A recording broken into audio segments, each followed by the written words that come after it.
Hello everybody and welcome back to Random Rosters right here on youtube.com/Seannosaurus Rex, where every Saturday, hello sir, every Tuesday? Taste test goes up on Saturday, you friggin' dunce.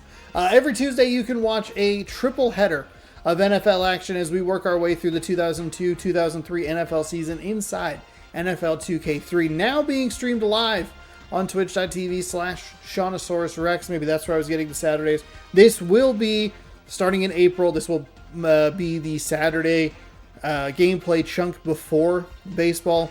The start time might vary a little bit, or I might just set it at like 2, and then if there's a gap in between, we do something else, and then we'll jump into baseball at 6. Whatever happens. But the point is, Saturdays on Twitch, Tuesdays on YouTube. Pick how you want to watch. Thank you so much for watching. Hopefully we have a good trio of games today. Hey, if you tune in to Twitch early, you might even get to see the thought process behind the games today, which we have 3 of. We have 2 divisional matchups, and we have 1 wild card battle coming up. Chiefs are playing the Broncos. They're both bad teams. Thankfully, they're the first game up. They are battling for first place in a terrible AFC West where not even a team like a 3-win Raiders team is out of it. Then we will go to St. Louis to watch the Rams play the Cardinals. That's a good matchup in the NFC West. And then we will wrap it up with the Patriots and the Titans battling for a wild card spot. The Patriots lost their grasp on the AFC East. They've slipped to 2 games behind the Jets. And the Titans are in a very competitive AFC South, which has a potential 3 teams getting into the playoffs, so they could use a victory today. Don't know why I leaned back for literally all of that like this, but hey, that's how it goes. All right, let's jump in to our first game of the day. We did have a couple other games that we were keeping an eye on, but these were the most interesting matchups because there were some other good teams playing good teams. The Browns were playing the Jaguars or something like that, and then or they were playing the Jaguars, the Browns, or whatever it was. But they were both 10-3, so they're both pretty good locks to get into the playoffs anyway. Didn't really matter. Would have mattered for first place in the AFC, but we're not super worried about that. We'll flip over to this, and we will get started here with our first game, which is Kansas City taking on Denver, which I'm sure everyone is so excited to watch these awful teams play. It's week 15. I can't believe they both ESPN. suck. Both teams are just so bad. Game with surprising quickness and skill in their secondary. Their top-tier pass defense is ranked close to the top at number 2 in the NFL. Yeah, no wonder they're bad. Oh my goodness. Broncos, who come in with a dominating secondary. They possess the ability to shut down most middle to deep passing attacks and completely disrupt offensive coordinators' game plans. We'll see what happens along with Dan Stevens and Peter O'Keefe, who are on location in Denver. It is wild that they are 2-4 in the Super Bowl, and they go an additional 1-1. Dan Stevens here with Peter O'Keefe at So they're my what, side. 3 and And Peter, tell us what you think about this match. 3-5. Dan, you've got a good coach over Oh, here. Randy and Moss. You have someone that can ruin Mike his Shanahan, day. Randy Shanahan Moss. is going to field a decent pass defense today. The DBs draw a pretty good beat on You know what, receivers, we'll go and the ahead and just linebackers save do this their share as well. in Randy Moss comes in as a choice the target for regular his quarterback because he pulls down everything thrown at him. The numbers prove it. So far this season, he's averaged 63 yards on 4 catches a game. Okay, Peter, now let's go to midfield for the coin toss. Am I playing the right thing? What went up last week? Did I not save the week 14? Oh no. Did I simulate a week on accident? Oh no. No. The Chiefs elect to receive the kickoff. That can't be right. Hold on. It's possible. I think it might be saved in a weird spot. What went up last week? Week It's ready for 14? the opening kickoff. Okay, week 14. Okay, we're in a good spot. Sorry, I was trying to save a photo and it was not making sense. I don't know where the other stuff is, but whatever.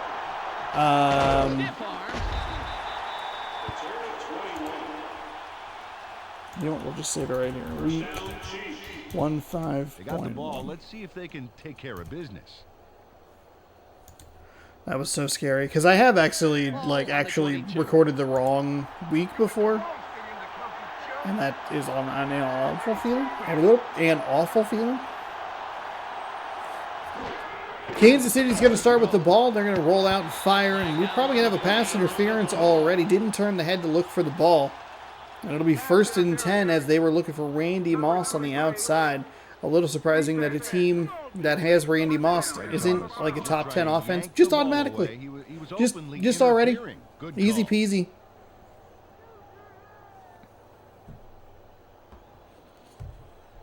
The Chiefs will have the first down off the penalty.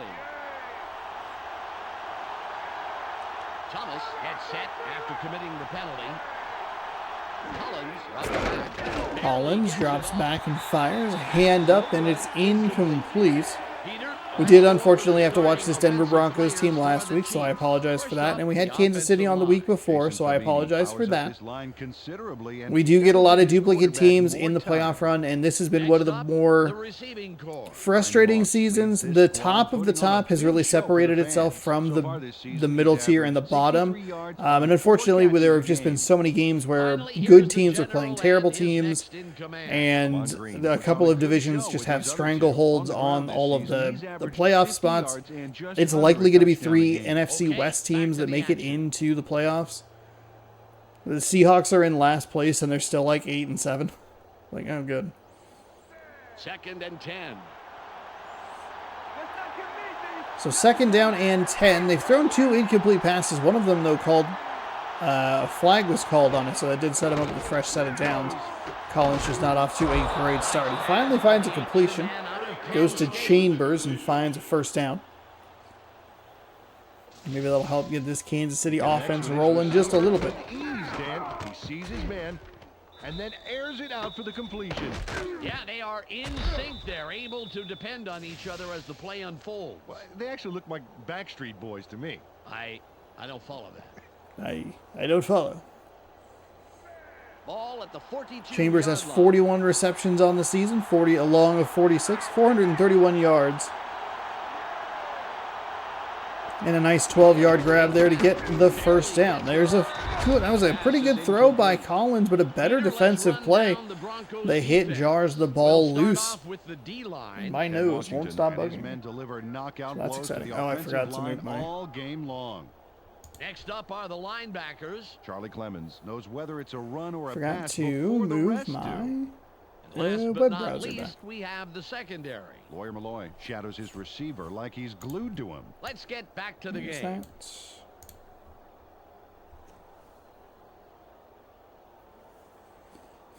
2nd down and 10 following the incomplete pass. Nothing in the running game so far for Kansas City. They line up with 2 tight ends. A jumbo set here with 1 receiver on either side, and there they get the running game going. It is, I believe, Amon Green in the backfield making men miss, and he is inside Denver territory, inside the 30, the 25, the 20, and tackled down at the 15-yard line. A huge run. So they just pass, and then bam, huge run off the left side. Great run. Watch how he A nice move here.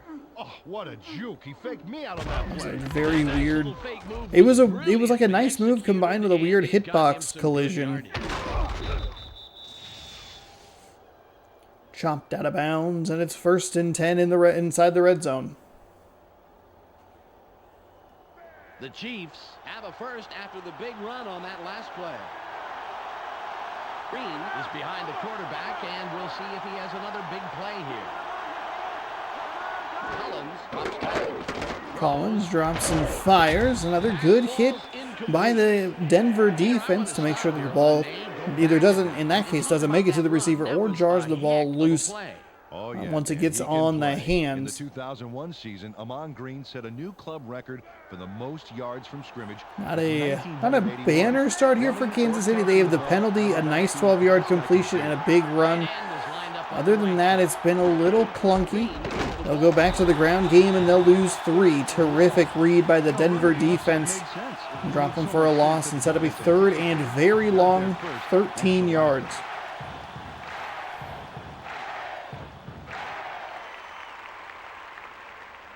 It's 3rd 14.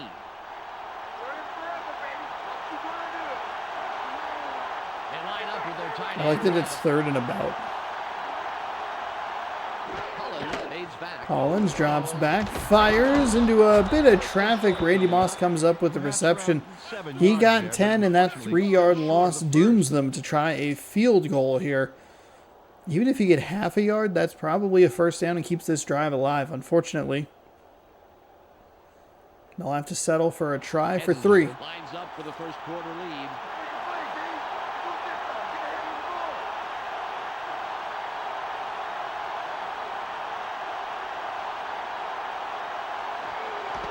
It's up. Good. An easy field goal from Kick is Matt up, kick Green. is good. A nice, easy field goal. It did look like it was going a little wildly. It was a little wide to the right there at the start, but obviously bend back pretty easily. He could kick those in his sleep. And sometimes he does, from what I hear. His wife makes him spend And a lot of nights it is on a the couch. 3-0 The lead. Chiefs put the first points on the board, 3-0.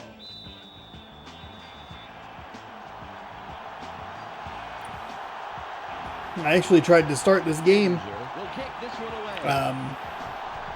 It's never given me trouble before, as far as like Kickoff. it's never Hit. frozen or anything, and it did. I left the room on like a BRB screen, and I came back, and it was just zoomed in on a player's butt making the same repetitive noise over and over again. I was like, ooh, sorry about that. Did not intend it, and I was like, ooh, I gotta see if I can find that backup video in case we need something for tomorrow, but booted right up.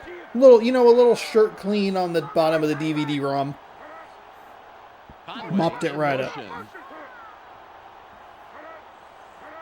First and 10 for the Denver defense after a pretty nice run back. They're starting at the 29, and he threw an interception. The defender ran the route better than the receiver.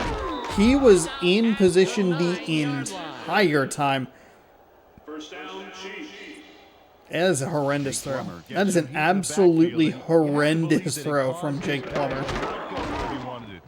There's the INT right there. Oh my goodness. Abraham. I mean, he's looking for Brown, number 80, but then there's number 29 in perfect position. Amon Green was the First contributor for and his team goal. last drive. Let's see what he does this time out. They'll have 4 chances to put it in. First and goal.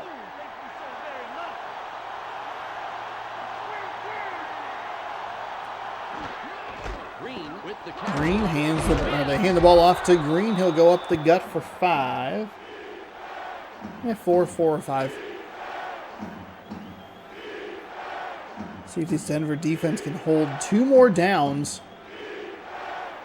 It's unfortunate they started on the 9. Second and goal.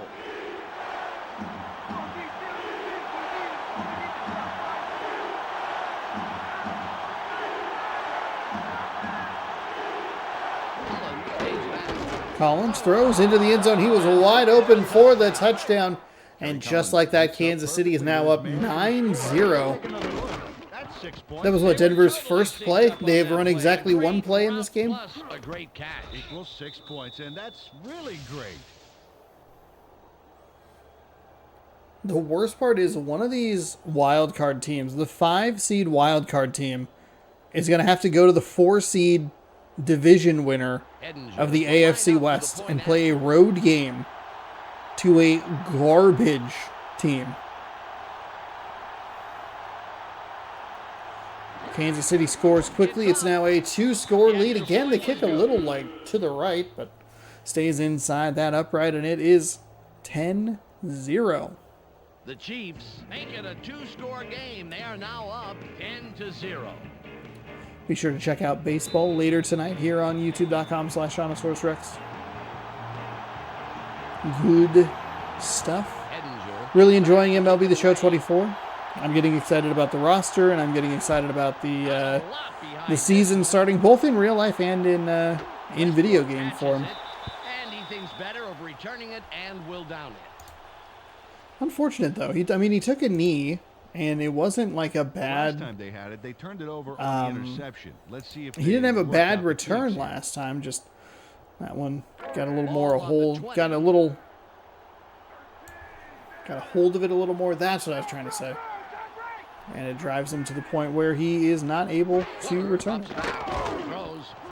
There's another catch. I mean, that's a huge play. That's a 30-plus yard play. And before the receiver caught it, I heard the announcer go, "It's tipped," which means that they're picking on number 29 again, and he almost makes them pay again. What, is that fast?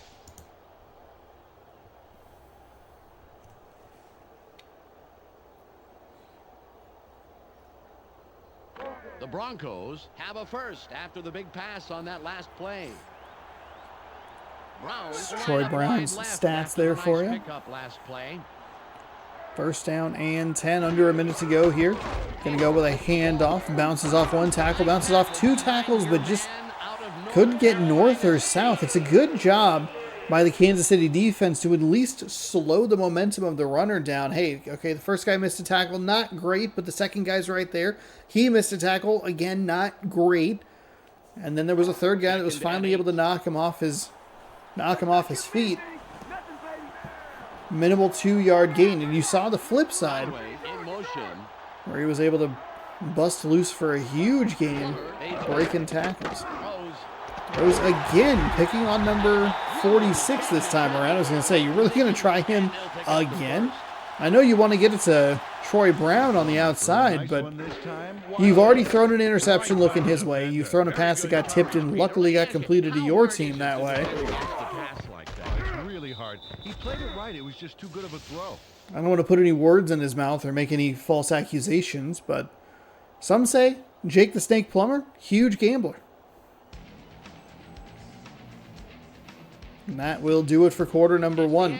Kansas City's off to a fast start at 10-0, but Denver's second drive is looking a little bit better here. 2 possessions for each team. We'll see if Denver can polish this off with any points. Any points would be helpful. Cut this to a 1-score game. Whatever form or fashion that may take. Ball at the 26-yard line.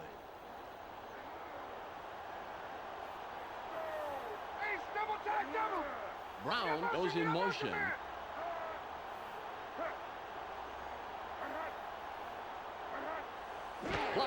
So from just outside the 25-yard line, Plummer drops back, glitches all over the place, and almost throws an interception. The closest player to that ball was a Kansas City defender.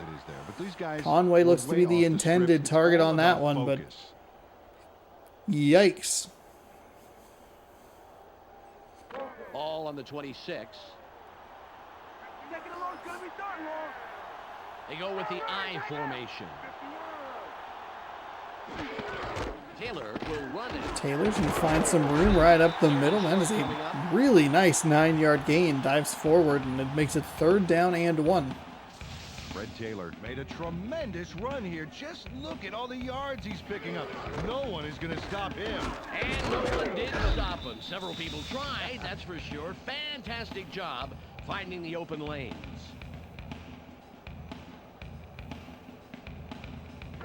Third and 1.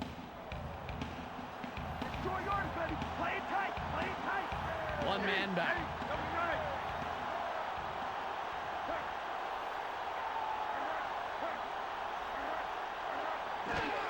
Taylor. 3rd and 1. Taylor slips. Oh my goodness. I can't believe they didn't give him the first down. I was going to say slips out of 1 tackle, and that might be the key to getting first and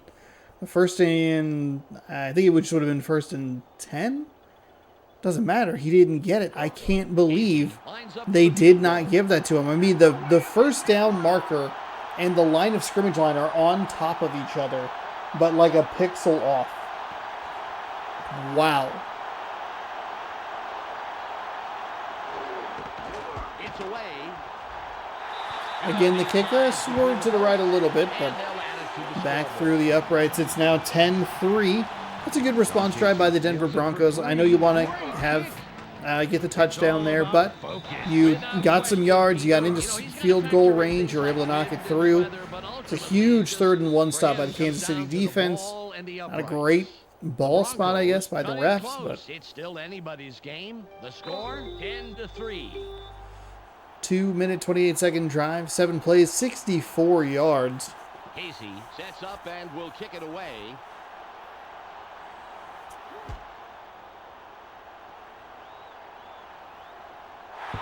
He boots it out of the end That one is zone. out of the back of the end zone. Kansas City will bring the ball out to the 20 for their, I believe, 3rd drive of the game. They've scored on their previous 2 possessions. Makes this drive critical. They'd love to put some points on the board right here. Ball at the 20-yard line.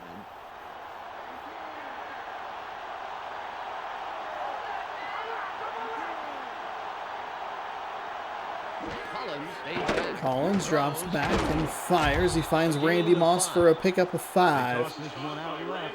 That'll get this drive going up to the 25-yard line.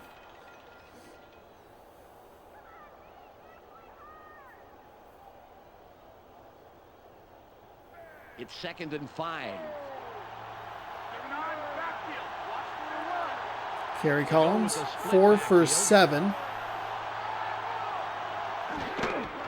They'll go with a run to Amon Green, who I'm going to go 3rd and about a foot. It's that weird thing where when an injury shows up, it does not move the down or distance. I actually thought it was a fumble there for a second. But Amon Green doing a nice job there to pick up some yardage and break some tackles in the backfield. That's been the difference, has been the broken tackles going for 5 rather than broken tackles going for nothing. That time he can't break much. He tried to break it back to the right side, didn't see a good lane on the left, and Denver collapses in on the ball carrier, knocks him for a small loss. Doesn't really matter. It creates a 4th down and short. So the Kansas City Chiefs, who I would guess would go for it on a 4th and 1 in today's NFL. Not even going to think about it here in 2002.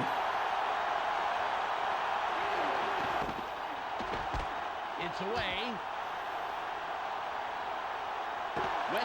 From just inside the 35, a pretty average return of about 7 yards, gets up near the 40-yard line. And it is 1st and 10 for the Denver Broncos, back out on the field. Came away with a field goal on their last possession. We'll see if they can build on that, maybe pop a touchdown on this drive and tie this game up.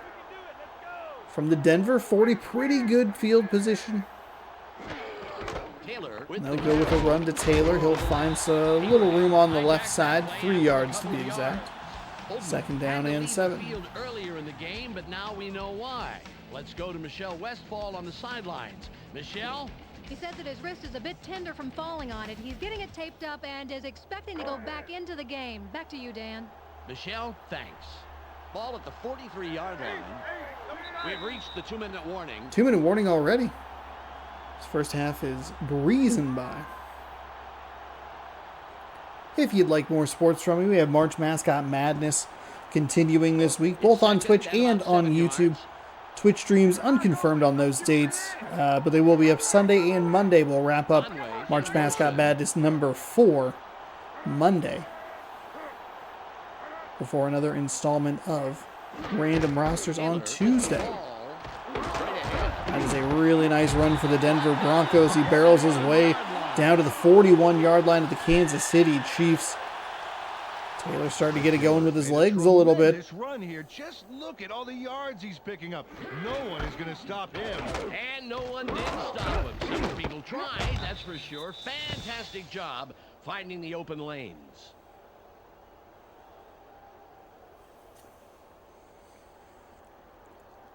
All on the 41. Really nice run right there and a really bad... Oh, that's right. Denver won a game that I kind of hated last week.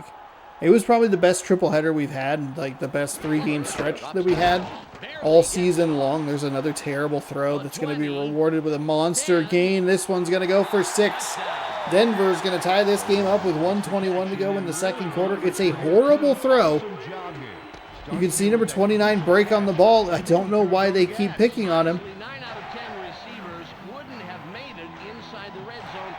Yeah, what's interesting is that he was able, that Troy Brown was able to get away from that defender. Usually what happens is they go for the interception animation, and that completely halts all of their progress as they jump up with like an arm or whatever it is.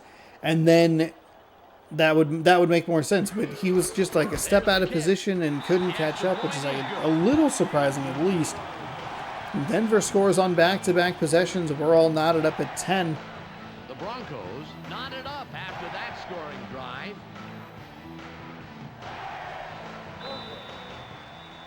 Replay 60-yard drive. Takes just over a minute off the clock, but they are going to give just over a minute on the clock to the Kansas City Chiefs, who we're going to look for a response on their side.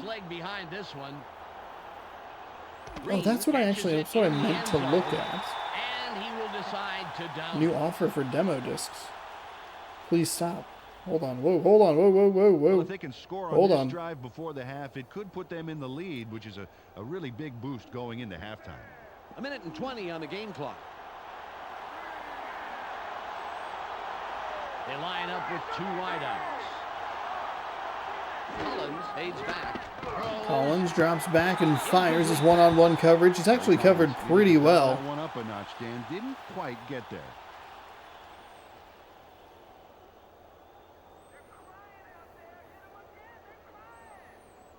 I was trying to look up when Ball at the 20-yard line. the new, like... They have two tight ends in. Collins. The new limited seasonal flavors for the Baja Blast variant of Mountain Dew. We've seen a 9-yard catch there to Randy Moss. We'll set up 3rd down and 1. See if Denver can get off the field yet again.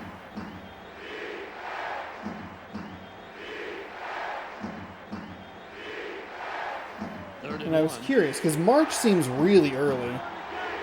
Let's search Baja. 8 months ago, so that's July? Baja Blast Energy, that one I think I picked up really, really late. It's a nice run by Amon Green up the middle to pick up the 1st down, but Kansas City needs to do a better job here getting into some rhythm. There's 35 seconds left. Baja Blast double feature. June 25th. And then the other double feature was July 10th. And this one's going to be in March? Ball on the 36. July. 2 Junes? 2 Julys? Wow. March is so early for all of that. Green carry. No gain on the play. 2nd down and 9 coming up as Kansas City has absolutely no interest in trying to push the pace to get some points before the break. It's 2nd and 9. They line up in the eye. Oh, they get the play off.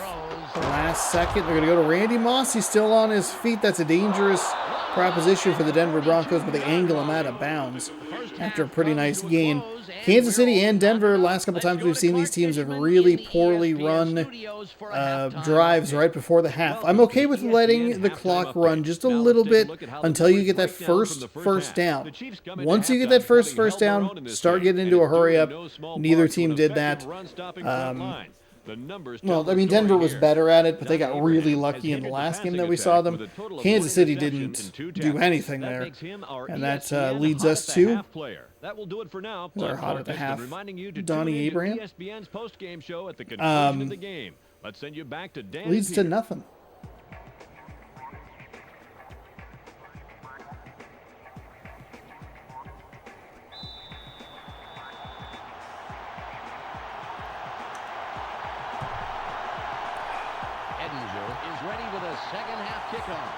I hope I can find those new Baja flavors. I also need to find a location where I can pick up the hard Mountain Dew. That's the dream. Might be the literal dream taste test. Dan, last time out, these guys went straight down the field for a touchdown. Let's see if they can repeat that performance. Ball at the 20-yard line. Wonder if the Portland Cider Co. has stuff up. They go with the I formation. Oh boy. Goes in motion. New Man album. Let's go.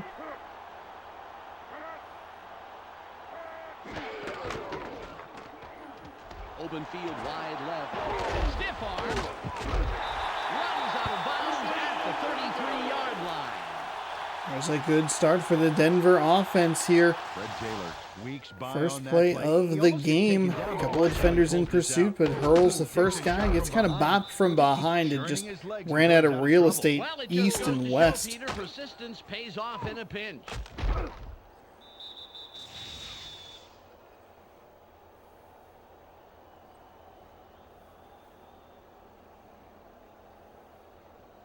All on the 33. I have to remember to check that out later. Try the Portland Cider Club. A high shoulder tackle isn't going to work against Fred Taylor. Breaks out of it pretty easily and picks up 5. Bad pickup, just some nice yards there. On 1st and 10. 2nd down and 5 coming up.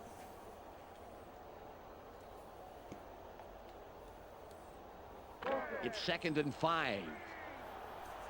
That's all they get. That's all they get. Hey, stop it,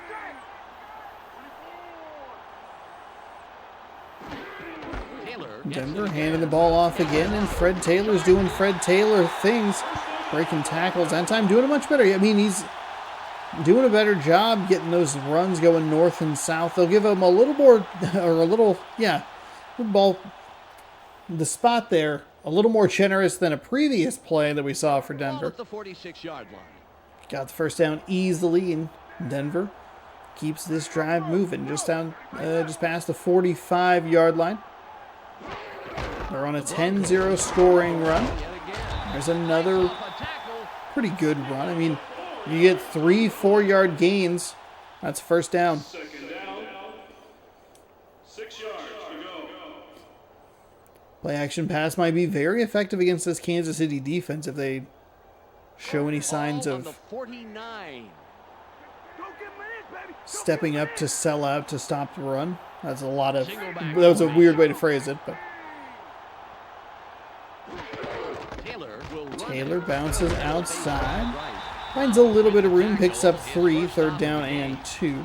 Well, only yielded a couple on that play, but they're very close to the first. Let's see if they can pick it up.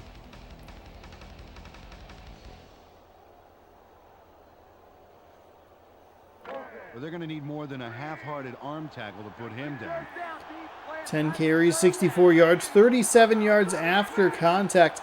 Offset I formation. 2 receivers to the top side of the screen. They're going right back to Taylor. He picks up a good chunk off that right side. Down to the 39-yard line of the Kansas City Chiefs. Oh, bad freeze frame for number 60. It looked like he was going to get knocked on his behind there. You can bet that guy will think twice before getting in his way again.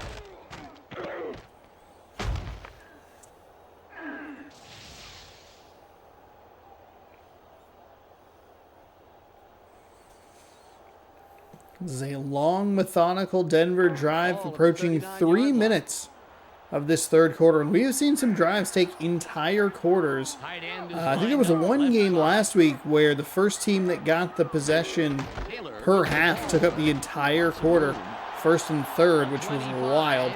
Here's a wild run by Taylor. He's all the way down to the 6-yard line. It is 1st and goal.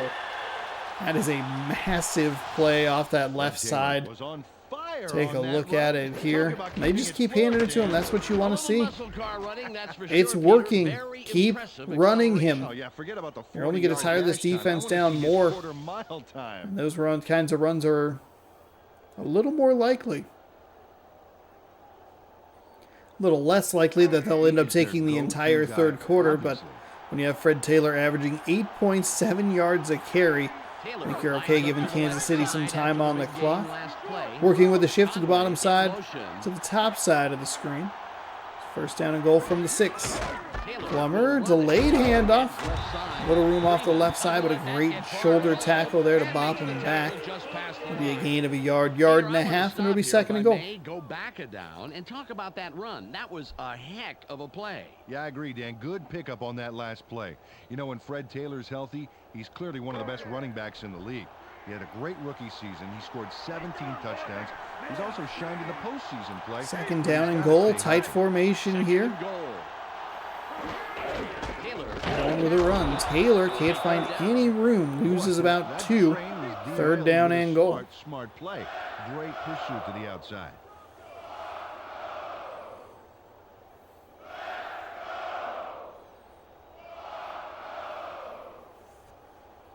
Third and goal.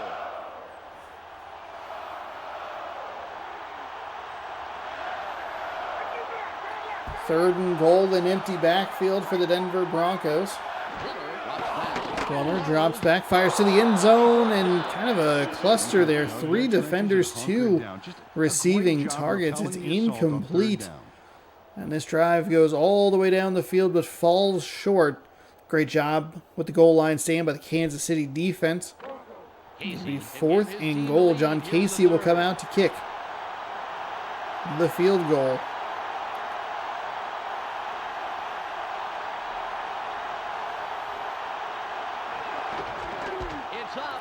Kick is up, kick is good. And with 15 seconds to go in quarter number 3, it is Denver 13, Kansas City 10. This is a 13-0 run by the Denver Broncos, who were down early,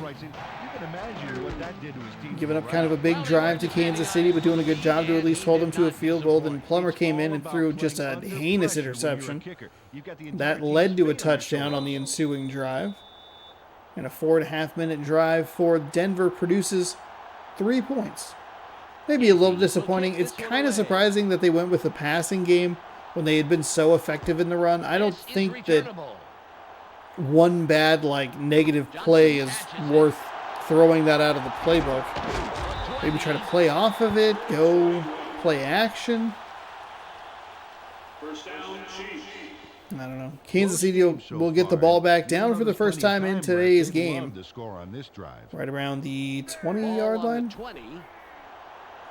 It is indeed on the 20. I forget that they put that little thing down there sometimes.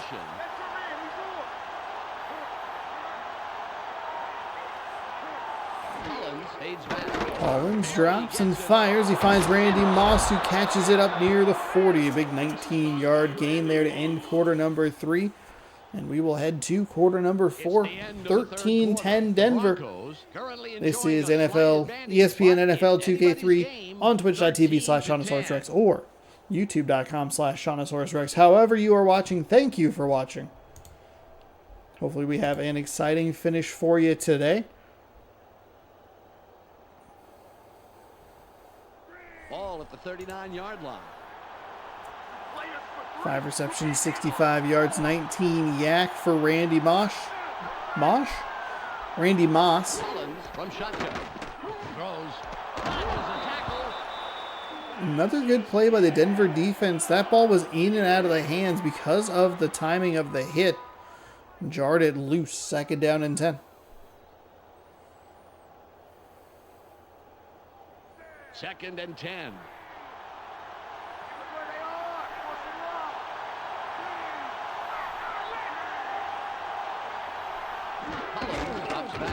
Collins drops and fires to nobody. Bit of a miscommunication, it seemed. Fred Thomas had that player's number, including it was a very weird play by this Kansas City offense. Quickly, it is 3rd and 10 with a couple incompletions to start quarter number 4. In danger of giving Denver the ball back. They could shift into a 4-minute offensive or try to be a little more aggressive to get some more points to try and put this game away. Collins rolls to the outside again. The receiver is hit by the Denver defense with perfect timing to knock that ball loose. Maybe the most shocking thing about that play was the fact that Collins rolled to his right, and there was a Denver defender on the ground, and nothing collided there to trigger any sort of animation. Very weird. Very, very weird.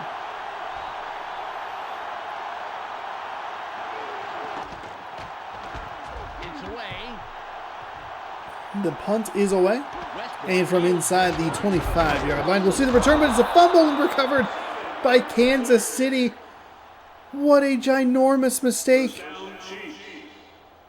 What a horrendous mistake for the Denver Broncos. We do have a bit of a clock issue. The game clock should not be running. That was a weird glitch in ESPN NFL Primetime as well. It was a blocked field goal that it treated as just a regular fumble and kept the clock running like it was a running play. There's a nice grab for number 85, who picks up about 14 yards.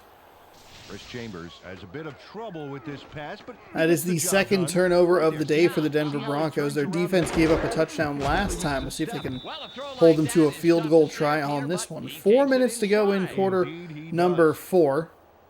Does kind of help me out as the host to go like, oh, well, yeah, they can burn 15 to 20 seconds if they so choose. Collins 8 for 15 for 97 yards and a touchdown. 1st and 10 from the 16-yard line. Collins fires, and it's going to be caught for a touchdown. That we do have a penalty flag down. It's probably going to be pass interference on the defense. Number 23, defense. They will decline that penalty. Touchdown, KC. Touchdown. 2 turnovers have led to 14 points for the Kansas City Chiefs. Edinger will line up for the point after.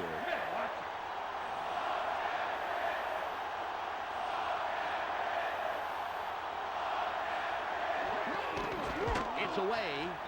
He adds the extra point.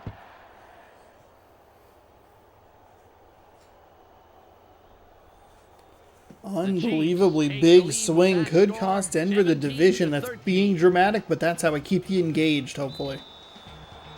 2-play, 30-yard drive. Took 103. I wonder if that counts the time that shouldn't have been taken because of the running clock after a... Kick is up. what's it called? After a fumble. Westbrook gets it deep. Westbrook with a pretty nice run back up to the 25-yard line. It'll be 1st and 10 there. First down, Broncos. Well, it's a close game and time is running out. You have to love these situations. This is a big drive here. Ball on the 24. Let's give the fans a show. Put some points on the board.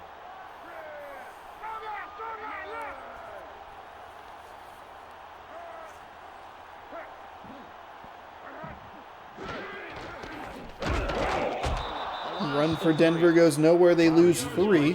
Great speed on that first down. They left absolutely nowhere to run on the outside. 13 yards to go. I thought this was going to be a Denver team looking to put this game away. It's 2nd and about 13. London Fletcher, 3 tackles today.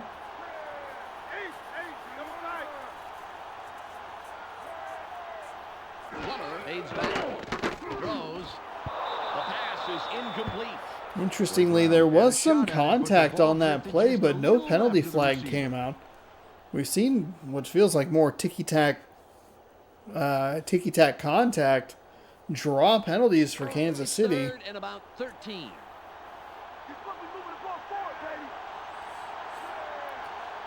It's a big 3rd down for Denver.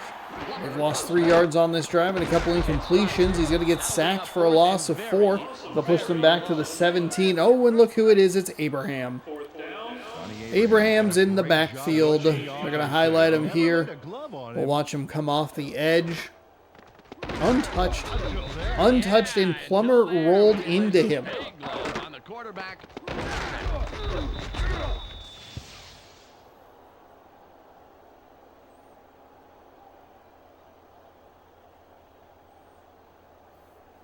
Well, they're going for it on 4th and long. Well, they are going for it on 4th down and 17. Basically giving a free field goal attempt at this point. The game is a little weird when it decides when it does and does not want to go for 4th down.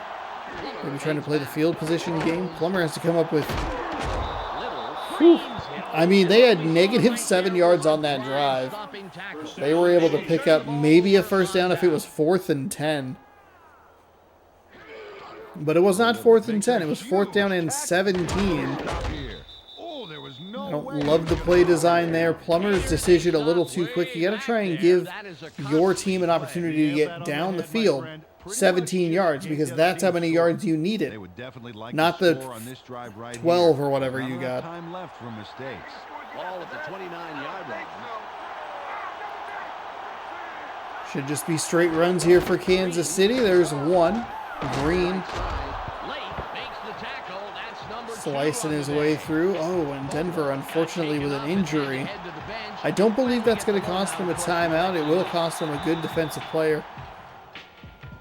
But it will stop the clock at 2:17. All on the 23.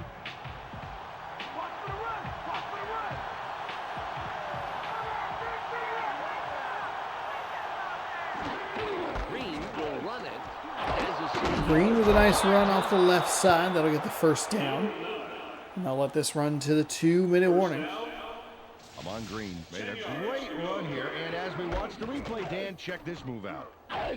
Boy, that looked painful. I don't know why the screen flashes, by the way. Sorry, I popped the unlike the bottom of the table with my pen, but I don't understand why. I'm sure there's a story there, but if you don't mind, let's move on. We've reached the It's so weird that it flashes. Like it's trying to avoid like a violence rating or something. All at the 14-yard line. Two wide receivers on the field. Chambers in motion.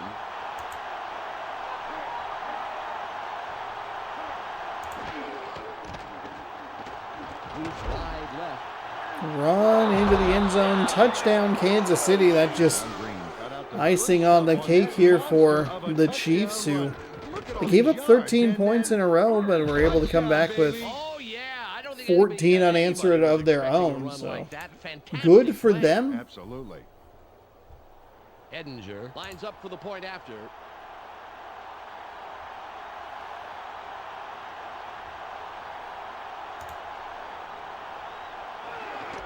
There's the kick. The extra point. Good. Kick is up, kick is good. Oh my goodness. My entire face is just driving me nuts. Let's go. Eyeballs are bothered, nose is bothered. Ugh. It looks like he got the wind knocked out of him, Dan. And as anyone knows has had that happen to them, it just takes a few minutes before everything is back to normal.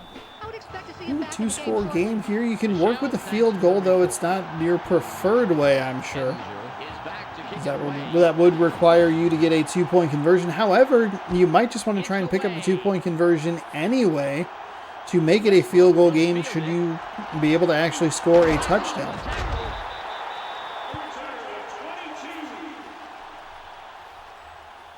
First down, Broncos. Well, it'll take a miracle or three, but they have the smallest of small margins to win. They will need to score very, very quickly, however. All on the 28. They line up with three wideouts. Plummer drops back, avoids the first man, finds a little extra time there and hits number 83 deep up the field. I don't agree with the timeout usage right there. I think you have to save all three of them. What I think is interesting is if you can score quickly, touchdown or field goal, you can try and get the field position game. You can play that a little bit and not worry about the onside kick. I mean, if you get the touchdown and you can't get the onside kick, then you still you're in okay shape. But if you get the field goal, I think you have to try and kick it deep, play the field position game, and go from there.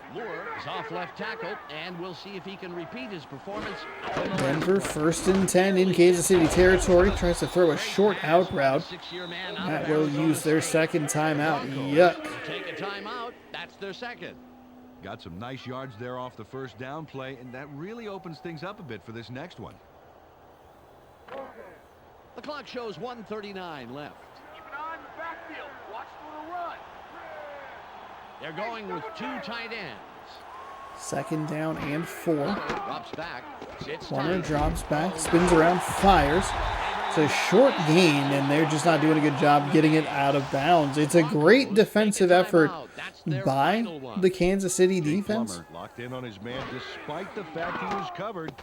And there's the completion. And he made that look easy. Had no trouble beating the tight coverage. Yeah, he could toss anything, even a salad, and hit his man.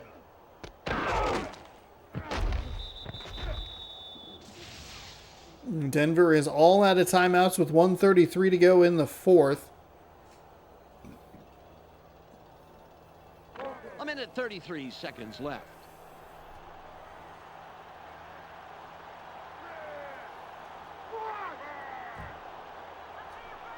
Plummer aids back. Sits in the pocket. Plummer drops back another short completion. And that's his 6th catch today. Kansas City more than willing to just let you dink and dunk it down the field just as long as it takes you a while. There's a catch and a good tackle. Little lucky. Kind of shoved him down while he was already off balance. And Plummer's 9 for 13 for 173 yards. Touchdown, a pick, and that'll make it 2 touchdowns. See if they go for 2 here. They're going to have to go for the onside kick because of the lack of timeouts. Did I say onside kick or 2-point conversion? I feel like when I said onside kick the second time, I was like, did I just say that? They're going for 2. They are indeed going for the 2-point conversion. Conway goes in motion. Taylor with the carry. Taylor, they're going to give it to him. Wow. I was a little surprised, but hey, you just need the nose of the football to break the very front of the goal line. And that is 2 points. 24-21 with a 1:07 to go. 45 seconds on a 6-play, 72-yard drive. And they are going to kick it deep. This game doesn't make any sense. They don't have any timeouts left. 21. Casey sets up and will kick it away. Strong kick. Green fields it in the end zone. Shoots. Tackled at the 21-yard line. Well, that should do it. All they have to do is kneel the ball down twice. I can't believe Denver kicked it deep, but he'd used all 3 of their timeouts. Drive of the game here. If they get a first down and control the clock, hey, they could walk away with this one. Ball at the 21-yard line.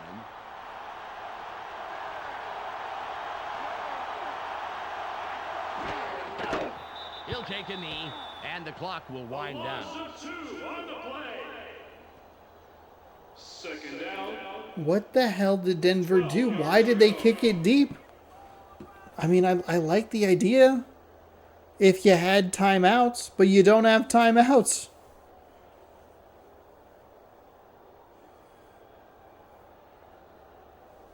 Ball on the 19. Get ready to see that again.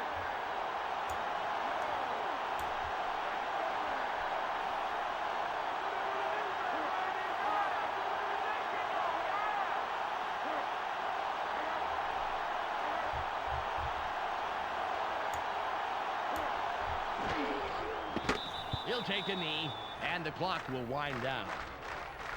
Wow. Okay, well, there's an unbelievably odd turn of events.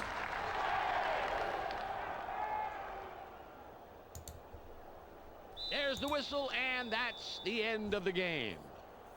The Chiefs win a squeaker. Okay, 24-21. ended up being... Well, that should do it for today. On behalf of myself, Peter O'Keefe, and Michelle Westfall, I'm Dan Stevens. I don't even Thanks know. for joining us. Let's go now to the post-game wrap-up here on ESPN. Thanks for joining us here on the ESPN postgame show. Denver ended up with 280 total yards. They They really started to get that ground game going. 2 pretty devastating turnovers there. Just a very confusing, and I would argue baffling baffling decision to use those timeouts in that situation and then kick the ball deep. If you kick the ball deep and have the timeouts, sure. If you don't have the timeouts, you kick the onside kick. You got everything like that you needed to kind of break for you as far as scoring the touchdown, getting the 2-point conversion that looked like it was a pretty close call, and then you just make a really weird decision at the end of the game. It lost you even the opportunity to try to get in to range to tie the game and send it to overtime. I should probably be more thankful, frankly. I'm starting to feel a little spacey, a little tired. But it's just a very odd decision. It's not that late, is it? Is it really?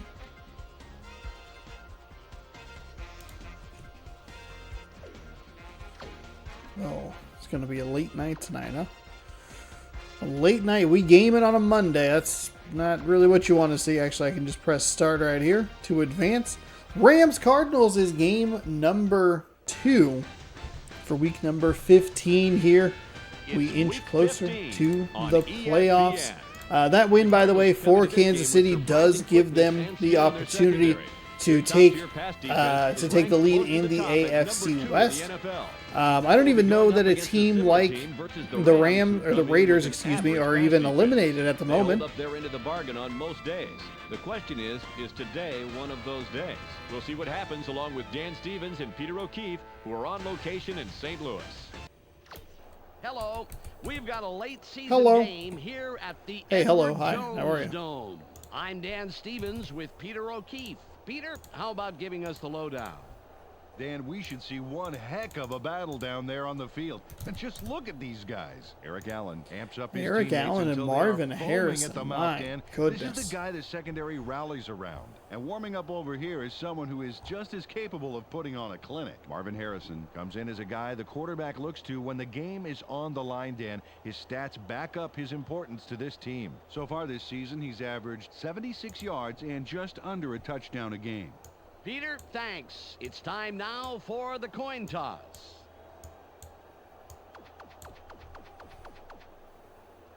Tails. Tails is called. It is heads.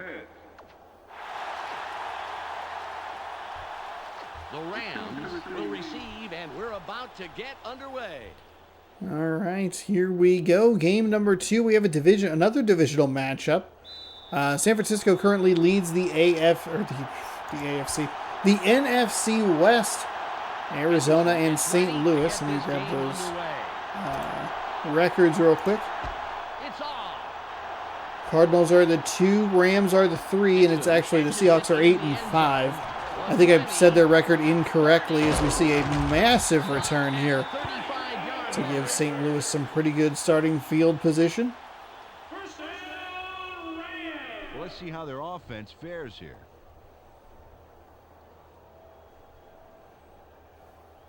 Ball on the 35. These are Owl fans. Give them some to cheer back. They line up with their tight end right. Nice run back all the way up to the 35 and a good pitch there to the left side. Thought he was actually going to be able to break through that initial tackle and start steaming ahead. But Let's begin with the offensive line. that's not the way it worked. Brings size and power to this line, and they are Rex ready Tucker made for a battle. decision on his hair that day. Next up, the receiving corps. Ricky Ricky Proehl, stands out as the Bubba best Franks, of the bunch. So far Travis this season, Taylor. he's averaged 47 yards on 4 catches a game. Finally, here's the general and his next Oh, in Jim command. Miller. Edrin James Okay. provides a vital Edner and James in the contribution to this backfield. group. On the ground this All season, right. he's averaged 63 yards and just under a touchdown a game. Back to the field now.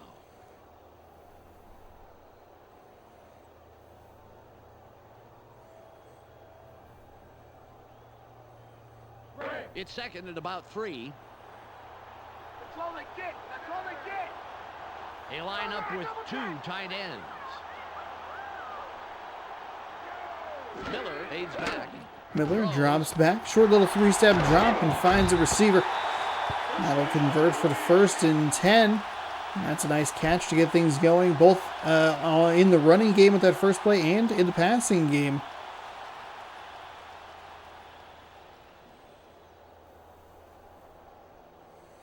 Just like that, they are in Arizona territory. For the 1st down and 10 from the 45.5-ish yard line. Triple receiver set to the top side of that formation. He's going to roll toward the outside. He had him. I think he just rushed that throw a little too much. I think it just kind of that, like, when you see like a ball coming in and you just sort of like, your eyes get a little wide. You see that the play has worked. That receiver, they are wide open and you just a little too much. Peter, the secondary. Missed a Stays neck and neck with his man, neutralizing him. Missed a big play back there. to the game. 2nd down and 10 following the incompletion. Ball on the 46. Jim Miller has thrown 7 touchdowns, 13 interceptions, and yet this team still has a winning record and right now would be in the playoffs. Miller drops back. Throws. Miller drops back and throws. He hits his receiver for a gain of about 11. Backs on a handful after the catch. Slick move for the 1st down.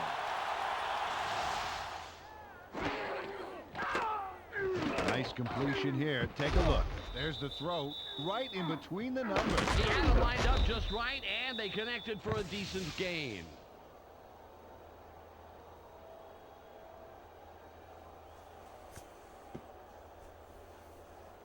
Ball at the 34-yard line. First down and 10 inside the 35 at the 34-yard line, so it actually is a 12-yard gain on the play. Miller drops back and fires, finds a receiver yet again. It's Bubba Franks. He's inside the 15 down to the 13-yard line. And this greatest show on turf is looking pretty good, even without Kurt Warner. Switch the 13 for the 15. I mean, you find some good receivers and a quarterback that can at least manage the game, make sure that things don't go too far off the rails, and you got yourself a bit of a good situation here.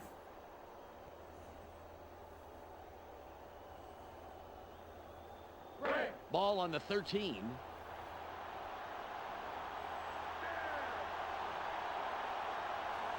Four wide receivers on the field. Good drive to start the game for the St. Louis Rams. They flex the running back out to the slot. Nice defense there by Arizona to bat that one down. It'll be second down and 10. On that one, Dan. Played him just tight enough to make it a difficult catch.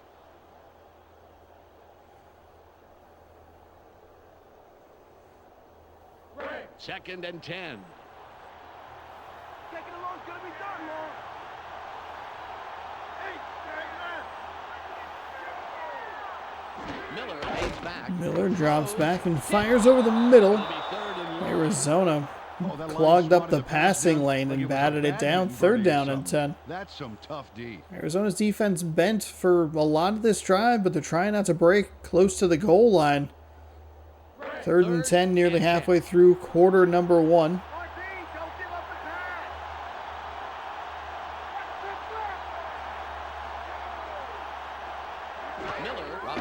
pass. Miller Drops and fires. He has his receiver who makes a move, makes a tackle. I can't believe it. He had the ball in his hand, crossed across the line to gain. 1 yard to go. And now St. Louis and Denver. Peterson lines up for the first quarter lead. St. Louis and Denver have been absolutely robbed of a first down by the computer. I can't believe that. It's up. Good and easy. Kick is up, kick is good, and we have a 3-0 game with just under 2 minutes to go in the first quarter. I'm actually going to let this run. I'm going to hop up. We'll be right back. I'll be right back. Enjoy the game. A crumpled piece of paper into a wastebasket. The Rams strike first in the game, 3-0.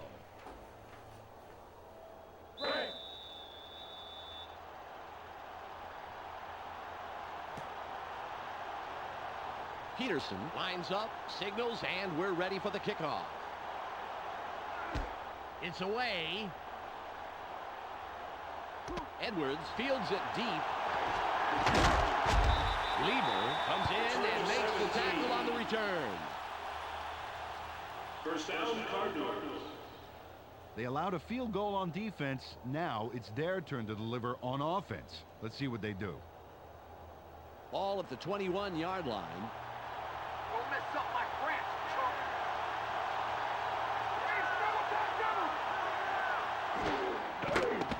Flutie pulls outside. Throws. Caught at the marker. Spins. Flutie with the completion. Corey Holt makes the catch and quickly upgrades that play from coach to first class.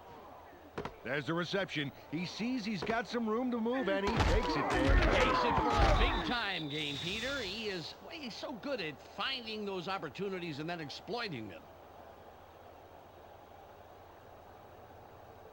All on the 38.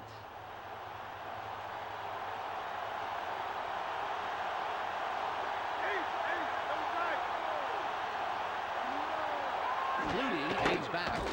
Barely gets it up. Nice throw by the 18-year man out of Boston College.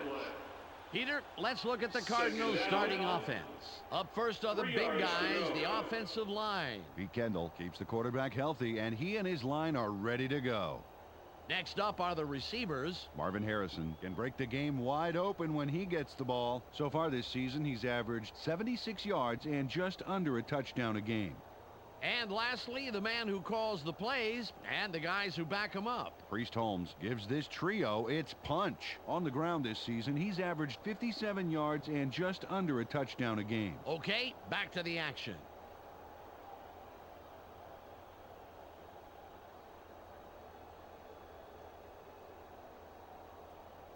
It's second and about 3. Don't give him an inch, baby. Don't give him an inch.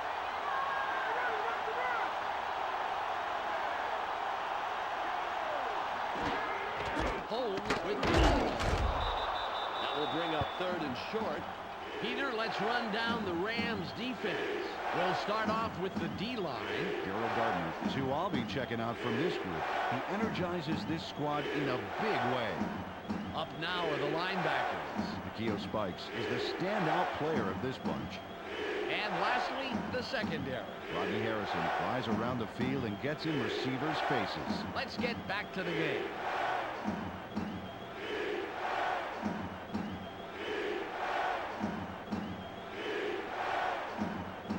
It's third and 2.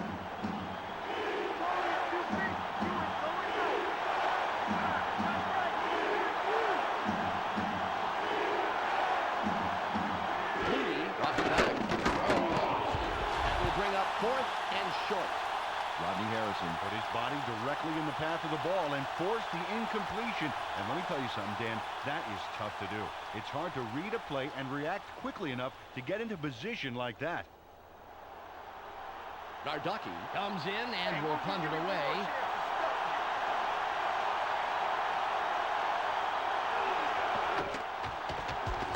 It's off.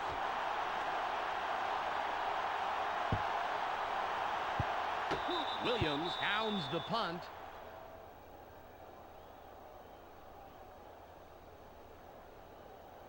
Jim Miller was the contributor for his team last drive. Let's see what he does this time out. Ball at the 1-yard line. I smell 2 points, lady.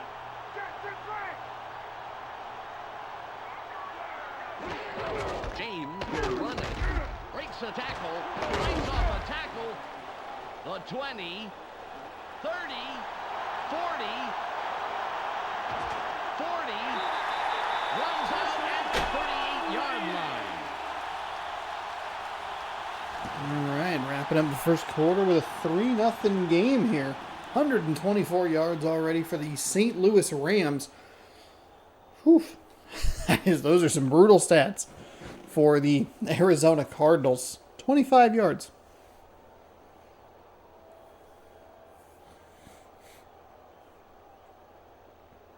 The Rams have a first after the big Yards run on allowed that this last season, 200.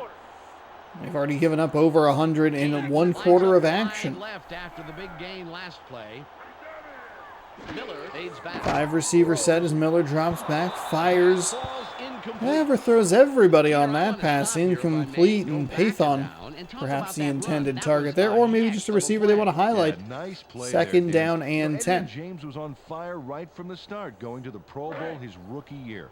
He's also the only player to get 1,500 yards rushing and 500 yards receiving in consecutive seasons. Split back setup as we see Miller under center. Shifting a receiver from the top to the bottom of the screen. Going with a handoff. He'll try the middle. Absolutely bowled over that defender. And again, one of those like broken tackles or moves from the running back where you think that they're going to just knock somebody over and keep chugging forward. Arizona's actually able to do a very nice job and knock him down for a short loss, or a short gain, excuse me, of 3 rather than a monster gain. The monster gain that it could have potentially been. 3rd down and 7. Miller drops back. A little touch pass and a good defensive play. Got there right as the ball did. That jarred the pass loose. And Ricky Prohill, I think, Can't come up with the completion. 4th down and 7, so a good job by this Arizona defense. We're going to settle for a field goal try. This is a long field goal. This is 52, something like that. The kick is up. We don't have a great angle of it. It's no good. There's no way that was good. That was, that looked bad. The uprights on a long kick. Those long kicks are so tough because every little technical thing has to be just right. Ball at the 43-yard line. So from the 43-yard line, which would have made it a 53-yard field goal. Flutie drops back and fires. That's a nice little crossing pattern between those two receivers to free up one of them. And a nice throwing lane there for Flutie as Arizona picks up a 1st down on 1st down. Right there. A clean pass left no opening for it to be picked off at all. Yes, sir. He threw a guided missile there. Emphasis on guided. He knew exactly where that pass was going.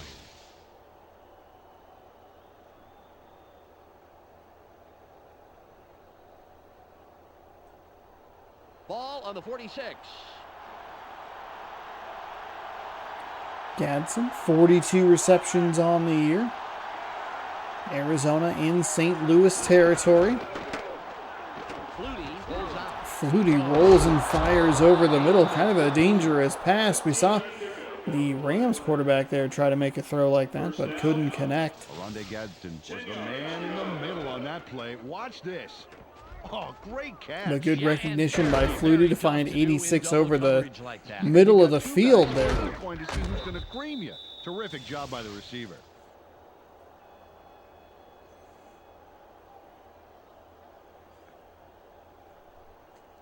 Ball at the 31-yard line.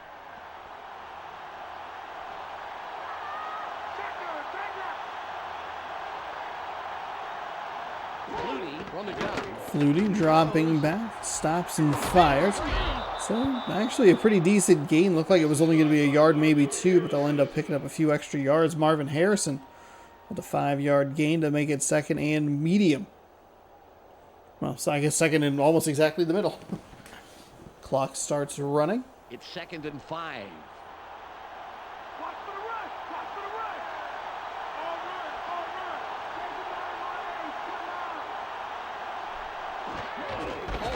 run! Going with a run play. Nice job to pick up 4. Priest Holmes makes it 3rd down and very manageable as we wind down toward the 2-minute warning. If I'm the Arizona Cardinals, I take this all the way down to the 2-minute warning. I kind of doubt that they will. Should be pretty easy field goal range if they are not able to convert this 3rd down. If we're going to get one more play before it, yeah, there it goes. Oh, that is just so well read by the St. Louis Rams on the outside. You can see him. Keo Spikes just strafes to the side. Makes the one blocker miss. It's a pretty bad block attempt there. It looked like the Rams maybe overloaded that side and forced the lead blocker to pick. Do I guard you? Do I guard you? 4th down and 2 at the 2-minute warning. If you let the clock run down to the 2-minute warning, then you run that play, you can knock another 40 seconds or so off this clock, and instead of giving St. Louis the ball back with 1:50, you could give it back with closer to 1:10. I think that's why you try to do that. That kick is up. And that kick is good. We're knotted up at 3 with 1:57 to go here in quarter number 2. Tight contest between NFC West rivals battling for playoff position. A playoff position. There are a couple of teams in the hunt. There's a couple NFC East teams. Washington and New York are both sitting at 7 and 5. They're going to need some help to vault into the playoffs. They also have to compete with the Vikings and the Lions in the NFC North. One of the teams from the East will win the division between New York and Washington. Nice deep kick from around the 1-yard line. He gets it up to the 20 and gets dropped at the 24. 1.5-yard line. First down and 10 with 1:53 to go. So a short 4 seconds run off that clock. You minus 40, you're looking at 113, 115, something like that, because they don't always run it down to exactly 0. Let's go, guys. Get the fans something to cheer for.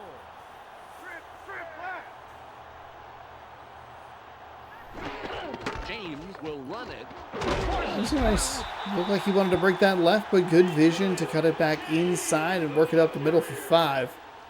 Second down and 5.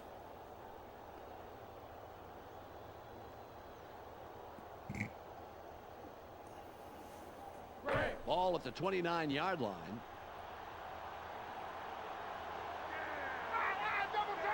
Kroll in motion. Miller drops back. Barely gets it off. Gardner gets in after a couple We're going to of pick yards. up just a couple of yards on that play. Third down and 2. This is where Arizona should be taking a timeout, but they just choose not to. It's 3rd and 2. It's short yards, baby. Play it tight. Play it tight. High formation.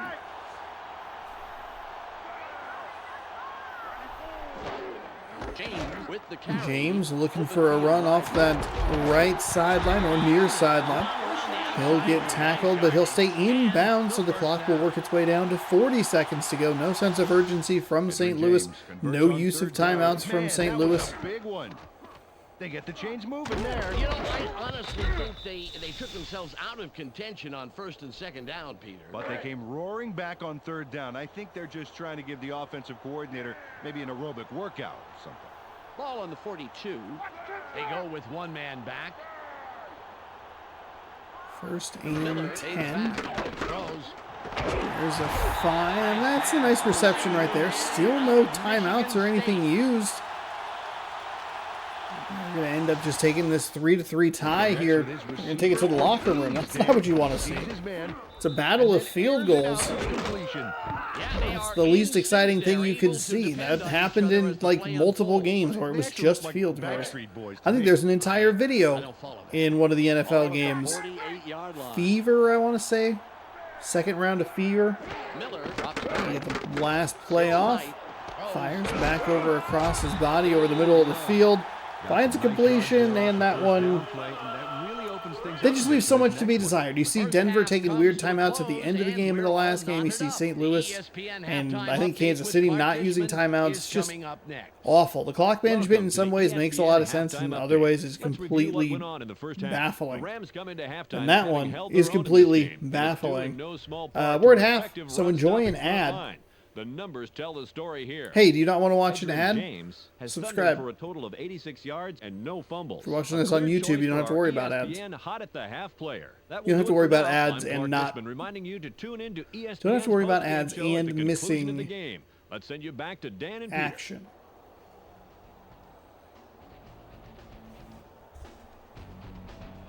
I should take like a quick ad break like every time we end a quarter or something like that.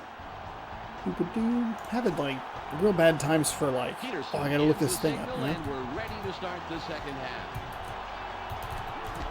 It's off. So Arizona's gonna get the Denson gets it deep. first half, or the first possession of the second half, excuse me. First down, Cardinals. Last time they walked away with only 3 points, Dan. You know that this time out they want to punch it into the end zone. Ball on the 20. Look up. This is our turn, baby. I'm gonna show you how we play.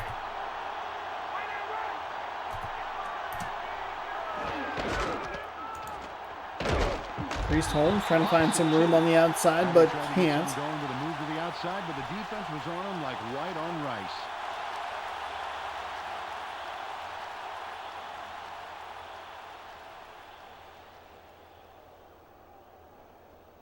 It's now 2nd and 12. Just like the last play. I'm gonna run you back for a couple more. They come out in the shotgun. Holmes with the ball. Straight up the gut. Chavis drags him down after a handful of yards.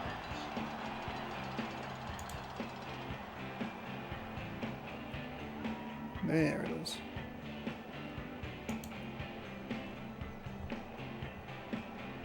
3rd and 8. Going deep, going deep. They have 3 receivers in. Flutie from shotgun. Throws. Harrison was looking Tipped, for and the it looked ball. like there were a couple of Rams that had a shot at an interception, Flutie but didn't get that one off they very can't well. come up with anything, and they will punt the ball away.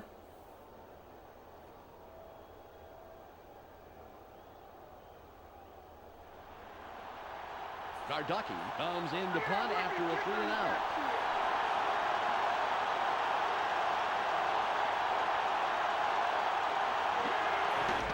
Fourth down and 8. There's the punt. The punt is away, so Arizona doing nothing on their opening drive, and St. Louis is going to take advantage of that with excellent field position. I mean, they might not take advantage of it, but they will at least get good field position for their Even though there's plenty of time left, good they defensive love to score effort on there. this drive. All at the 47-yard line. Giving this game up. Let's move. Already in Arizona territory with a 3-3 game. 3:40 to go here in the third. This one's been a little duller. Barely gets it off. Just kind of, Pass is no good. Incomplete. neither team really doing a good job here. It's interesting to watch some of these teams because It's an incompletion. they have like a specific play style or thing that they want to do, but they can't because they didn't draft the right players. It's very weird. Ball on the 47. Go get Mason. What's the 3rd and long? Force it. Hey, guys, right. Second down and 10. Drops back. Throws. There's just no one there. And that's the second There's no one there. in We a have these row. pass-happy offenses that aren't super thrilled with running the ball, which means that when we see a lot of incomplete passes, it stops the clock. It makes these games take a lot longer than they really need to. 3rd and 10. Ugh. Hey, baby. Ugh. Keep the pass up. Watch this right. Barely gets it off. Nice catch. And he somehow finds a seam in all that and picks up some extra yards. First down.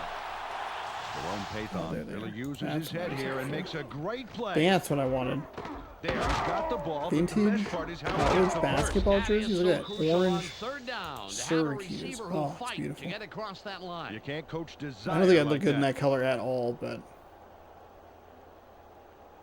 Ball at the 31-yard line. you know, why not try? For the low price of $120, I can just take a shot, you know? Goes in motion. The low price. You can get 10% off your order. It's good stuff. James will run it. Hey, they're actually going to hand the ball off. And oh, look at what happens when you run the ball. You pick up a first down. That is a terrific run by Edner and James. That'll keep this drive alive for the Where's his St. Louis shoulder? Rams. Tramples the defender here. Check this out. Knocks the first guy over. Hits like that belong on the other side of the ball. You know, that keeps up, Peter. It won't be long before he's on the other side of the goal line.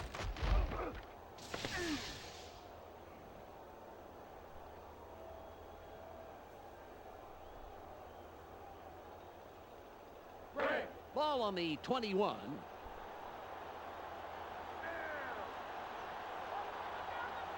Check, check, check. 3 receivers to the bottom of the screen. Flexes a guy out wide. Throws. That is caught. Oh, incomplete.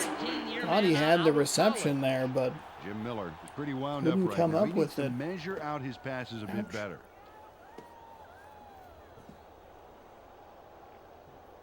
Second and 10.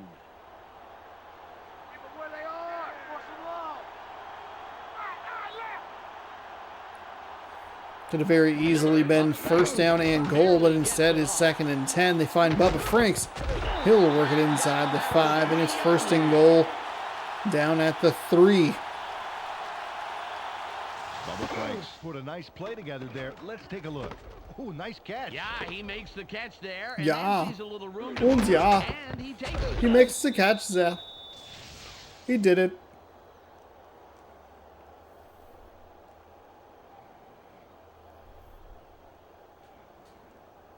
They'll have 4 chances to put it in. 1st and goal. 3 receptions, 48 yards. Picking up some good yak. 21 yards after the catch. Miller Arizona. throws. That's a really bad throw by Miller. Oh my goodness. I think they probably had Arizona beat there, but just a little too much air under it. Carried him out of bounds, and it's 2nd down and goal. I think they got a yard, half a yard, maybe a yard. It's 2nd and goal. Actually, look at him about a yard and a half. It's from the 1.5 yard line.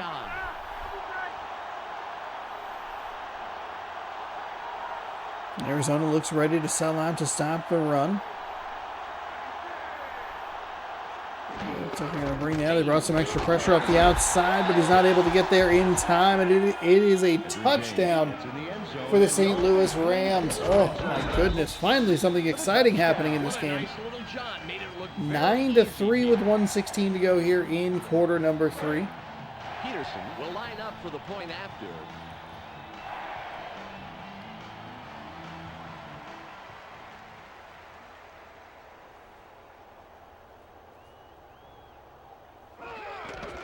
It's up. The extra point. Kick is up, kick is good. 10-3 now. The Rams, with that score, take the lead. They're up 10-3.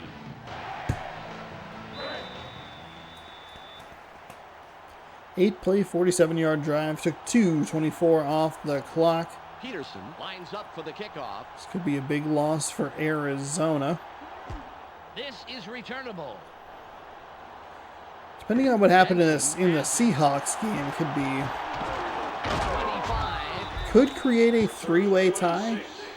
9-6, something like that. First down, Cardinals. 9-5, perhaps. I keep forgetting what the records are. Let me pull this up here real quick.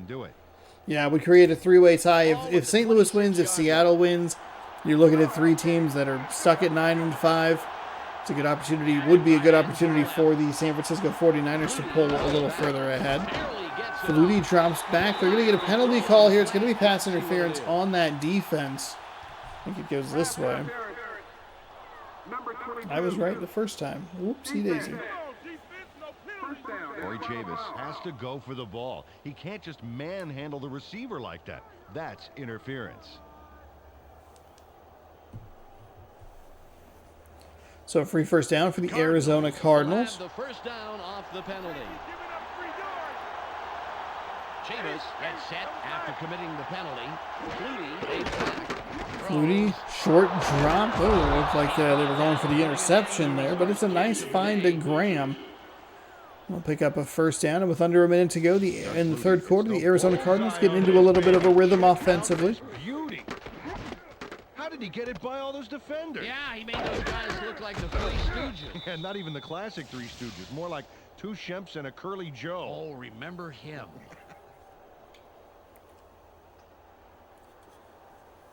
Oh, on the 49. Oh, that was so loud. Sorry. I always forget. I forget how loud it is every single time I go. It's just a soft toss. It's not.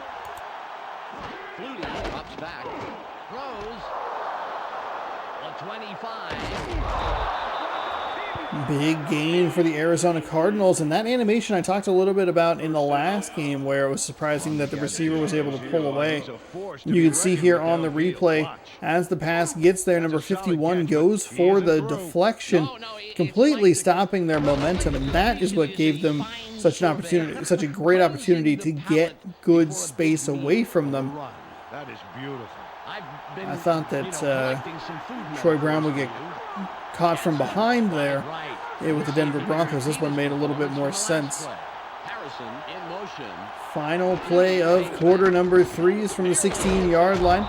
He'll pick up about 5, and it'll be 2nd down and 5 from the 11. 10-3.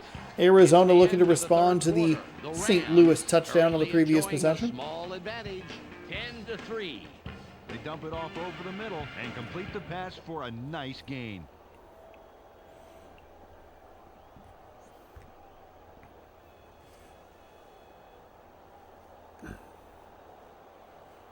It's 2nd and 5.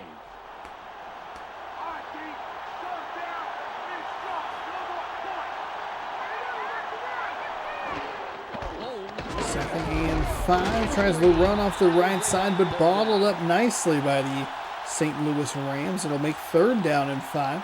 We actually have a pretty good couple of pretty good running backs. Priest Holmes on the Arizona Cardinals. You have Edner and James on the It's 3rd and 5. not the Indianapolis Colts. He definitely plays for the St. Louis Rams. Cover star of NFL Primetime 2002,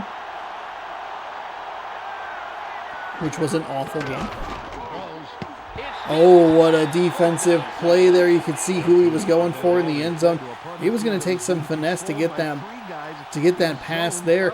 You're going to have to get it over those defenders and into his arms before he hits the back line. Instead, it looked like it was more of a bullet pass. And just, yuck. Speaking of yuck, I don't actually like this call here. It's 4th down and 5. You're down 7.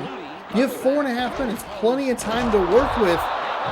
You're going to come up with a completion, so what do I know? Harrison with a nice snag at the 2. That'll be 1st and goal. A real pressure cooker of a situation. 4th down with the defense hungry to get him. He lets this baby go by. And he allows his receiver to make the play. Well, Peter, that's why you pay these guys the big bucks. The ability to stay focused in tense situations.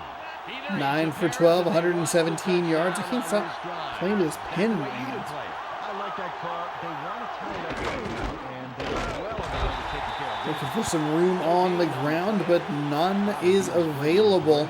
We call that no game. Nowhere to run on the outside. 2nd and goal.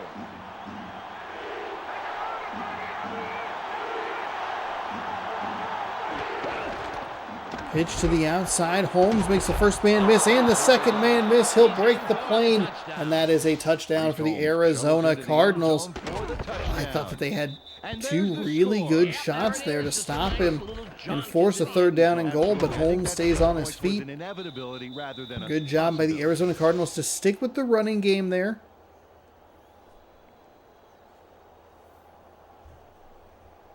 They are rewarded with a touchdown. Lines up for the point after.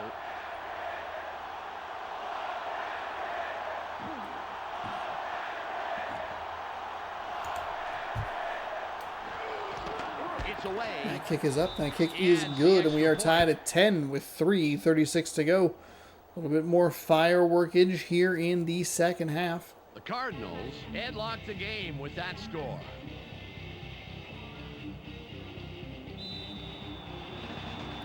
Eight play, 74-yard drive. 2.5 minutes off the clock.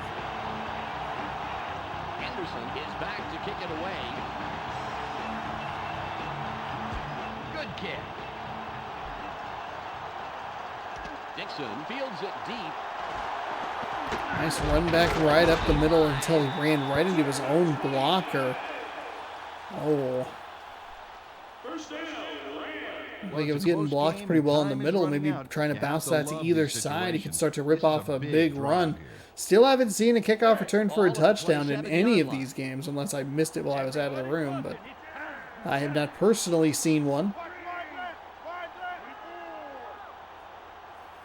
So from the 27, St. Louis can shift into a 4-minute offense should they so choose. Instead, they're going for a kind of a big gain over the middle and deflected rather easily. 2nd down and 10.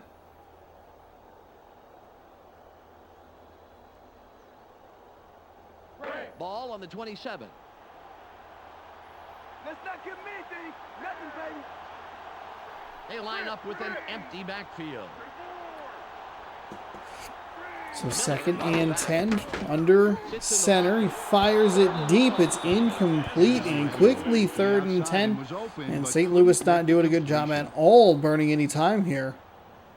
They could hand this ball over to Arizona, and Arizona could be in a similar situation. They could hand it to Holmes and just say, go get us a win.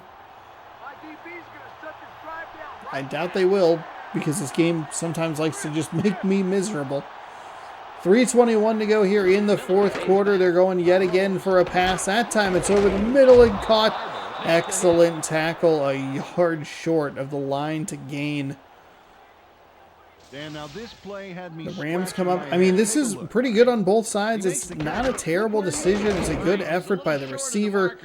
Good catch, good effort by the receiver to break the first tackle. It's a better tackle on the second tackle as they're able to drive him back and keep it a 4th and 1 instead of a 1st and 10. Huge play for the Arizona defense. Again, I think in 2023, 2024 now, you would see teams probably go for this. But it is 4th and 1 now. Nice punt. That punt is away. Hang time of just over 4 seconds. Coverage unit gets down there and makes the tackle. 2:39 to go here in a 10-10 game.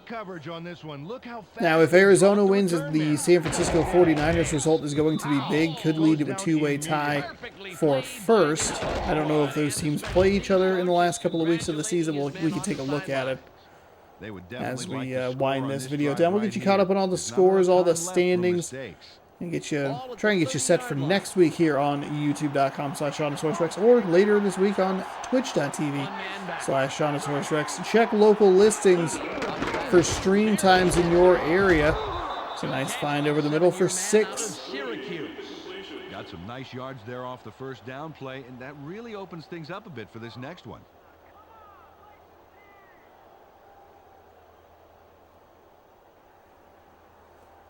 Second and 4. They have 2 tight ends in. Second and 4. There's some room to work with on the ground. It's defended nicely by St. Louis. That'll take us to the 2-minute warning. It's a 3rd down and 3 coming up with a 10-10 tie. We don't really need to go to overtime there, game. Just like a friendly note from me. Don't need an overtime game. Priest Holmes is going to make sure that Arizona holds on to the ball for a little bit longer. That is a huge run off the left side. Gained 3 and a whole lot more. It's 1st and 10. No frills run here, but I like that. He knows his job, and his job is getting the first down. And that's the first. Got those markers, Peter. Good play.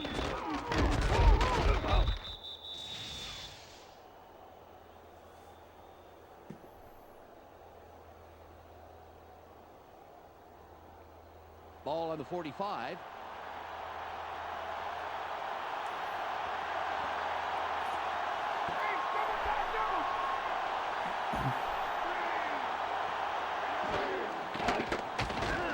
First and 10, rolling out. That's a dangerous throw into double coverage, but he comes away with a reception.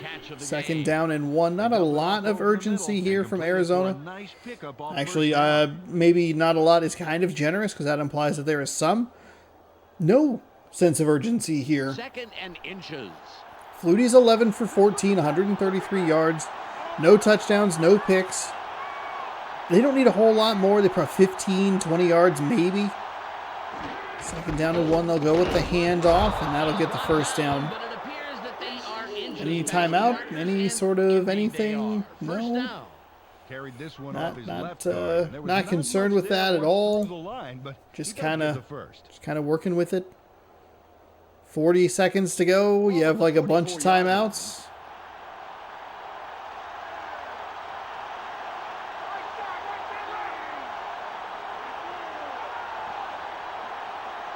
It's 25 seconds to go. You're going to run the ball and lose yardage. Arizona, what are you doing? I'll take a timeout there, I guess. Their first timeout. The D handcuffed that little run to the outside and dropped him for a loss. Terrific pursuit and takedown. 20 on the game clock. 20 seconds. It is a 2nd down and 13 to go. From the gun. Flutie drops back. He fires over the middle. Finds a receiver who gets up to the 34-yard line. There's another timeout. Cardinals will take a timeout. That's their 2nd. Corey Holt had 2 guys on him and still made the catch, Dan. Oh, there it is. Man, coach that. Yeah, and with double coverage, I'm really surprised the pass came his way at all.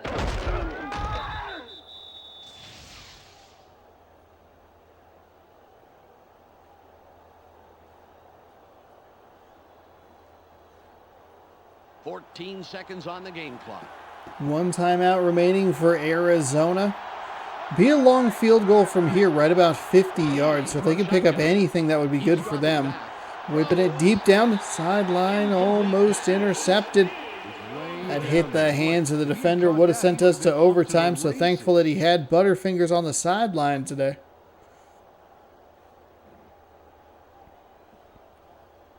Second and 10.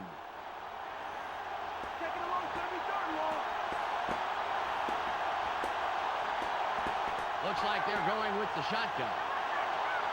Flutie on the gun. Flutie drops and fires. That one's intercepted. It's going back the other way. There's still some time on the clock. 2, 1. If he's going to score, we're going to overtime. Oh my God. Of course this game is going to go to overtime because it sucked the entire time. God.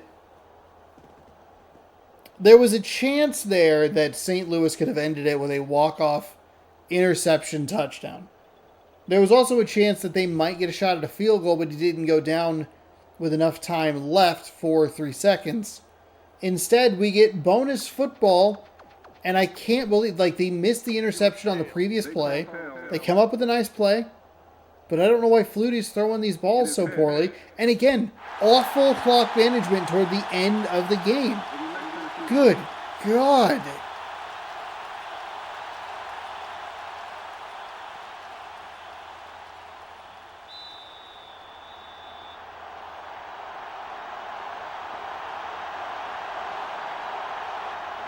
Signals the referee, and we're ready for overtime. Kick is up. So it is sudden death overtime as the Rams bring the ball out of the end zone. Good job to at least break a tackle and make sure he got back to the typical line of scrimmage if you would have just taken a touchback. Well, their offense takes the They will give it to him at the 22-yard line. They can capitalize. Ball on the 22.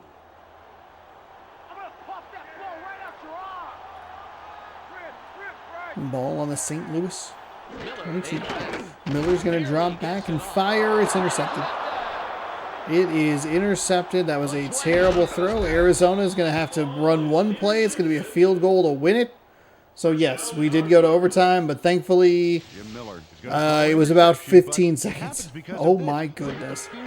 Miller with a short drop, fired it outside. And that looks very similar to the interception we saw in the previous game that Plummer threw. Absolutely, Dan. Well, last time they had it, they turned it over on the interception. Let's see Wow, if they big play by this Arizona defense. They're going to steal a win here. With this kick. Tremendous pressure down on the field right now. So help me God if you missed this, Gary Anderson, who was kicking footballs for Michigan State in the 70s. There's the kick. It's good. Arizona pulls off the victory. They score 10 unanswered points to wrap this one up. 13-10 in overtime. You would think that would be a better game, but it wasn't. It was a big old poop fest. It was a real pleasure bringing you today's game. It was not. They might have thought it was a real pleasure to bring you this game. I do not think it was a real pleasure to bring you this game. It was kind of miserable, honestly. Have some ads. Let's get started. The Cardinals come away with a close 3-point win over the Rams. They now move to 10-4 on the year. The Cardinals created some unfriendly skies today. As you can see from the numbers, some great effort from their secondary. Rondé Barber troubled the quarterback with a total of 1 interception and 4 tackles. He's our ESPN player of the game. Well, that will do it for now. Make sure you tune into the weekly wrap-up for the entire weekend scores, highlights, and insight. I'm Clark Dishman. We'll see you then. Ugh. Okay, well, here's the good news. At least we're done. At least we're done with this.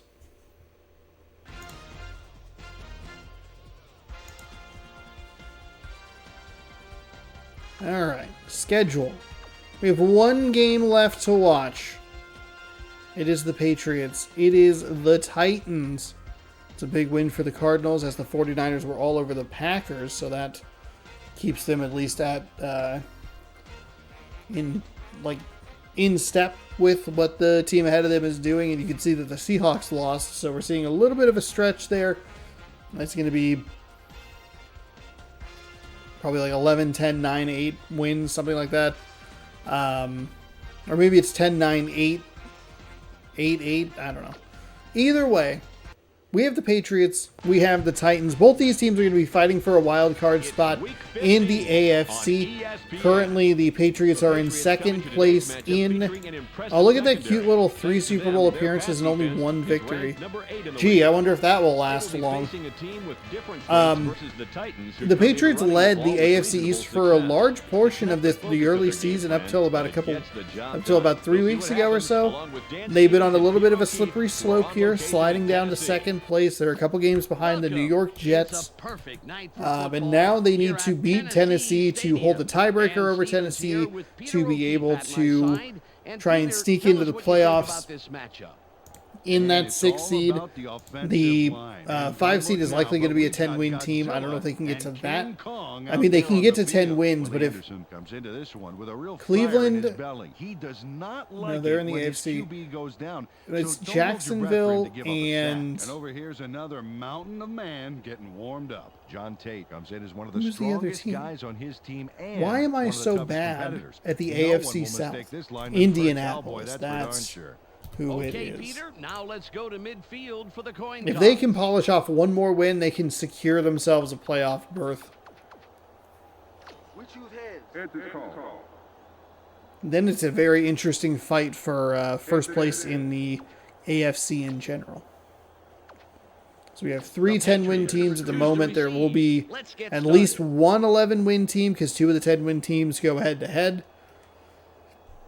But we'll find out all about that at the end of this game that hopefully is better than the last one. Sean spells his name correctly. Bennett is going to kick us off here as the clock is ready to hit 9:30 p.m. Pacific time. Thanks for hanging out for some late-night gaming on a Monday evening. This is not what I need to be recording this video series. First down, Patriots. Dan, I'm curious to see how they start this drive. I think, out. unfortunately, with Mascot Madness and some other things going on, some other extracurricular things, I think you're looking at kind of, that's just how it's going to be. Doing these on Mondays. I actually need to sort out my schedule for the week. There's a nice throw from Manning, who plays for the Patriots. Nice gain on the far sideline, and that'll set up a fresh set of downs. He sends a telegram to his man for the completion. Take a look. There's the throw right to him. This passing offense spends so much time in practice running plays and patterns that it's almost instinctive at this point.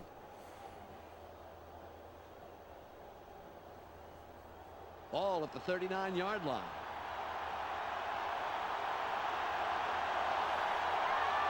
Single back formation. First down and 10 from the 39. A good start for these Patriots already, who are going back to the air over the middle. Nice job by Tennessee to get a hand up in the middle of the field and bat that ball. First up, the offensive line. John Tate powers up this Get a line hand on it, considerably knock it and wily, give his quarterback and there you more go. time. Incomplete pass. Up now Second are down the and 10 as we receivers. take a look at the Jerry Rice leads this Patriots squad, putting on offense. a big Jerry show Rice, for the Daryl fans. Jackson, So far this season, he's Eric averaged Johnson. 67 You got Peyton yards Manning on in the 5 backfield. catches a game. I forget who the running back is. It is Garrison Hurst. Peyton Manning And puts Zach on a good Crockett, show or with is it these other teams. Harrison Through the air Gerst? this season, Garrison he's Hurst or averaged Harrison 188 Gerst? yards and over a touchdown a Garrison game. Back to the Hurst. field now.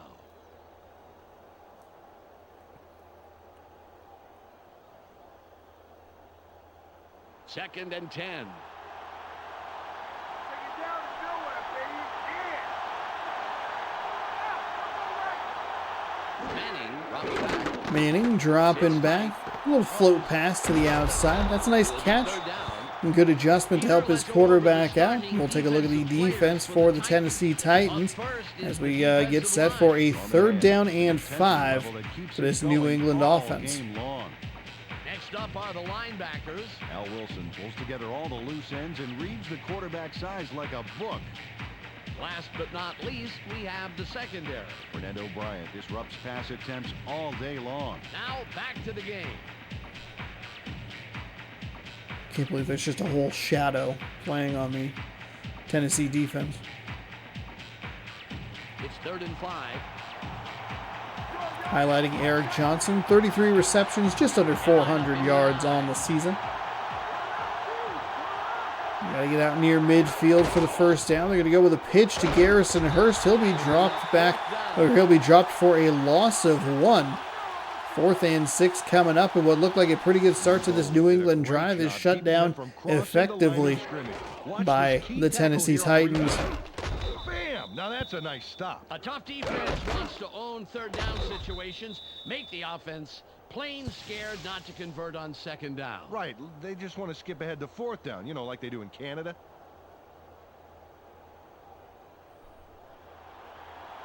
Hentrick comes in and will punt it away.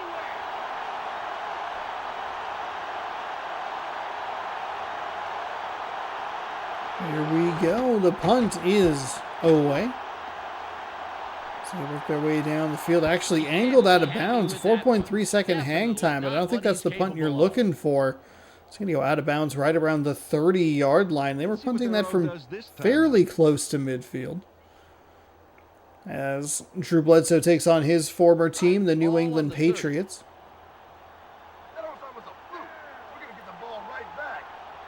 Tight end is lined up left side.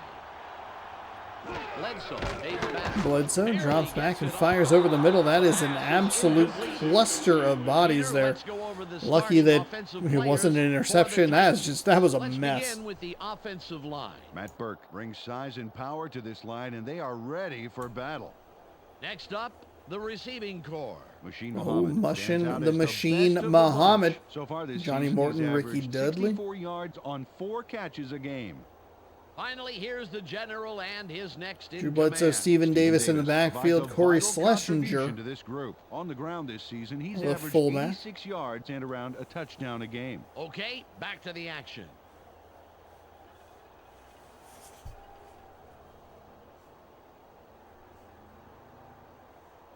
Ball at the 30-yard line. Drew Bledsoe just shy of 2,300 yards. 12 touchdowns, 11 interceptions on season so far.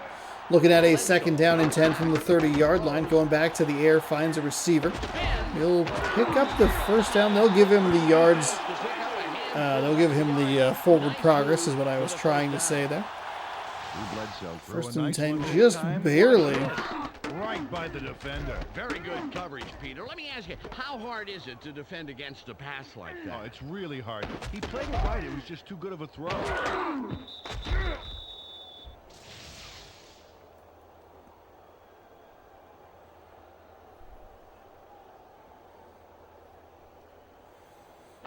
A nice conversion for a first down by the Tennessee Titans. Good effort there by the receiver.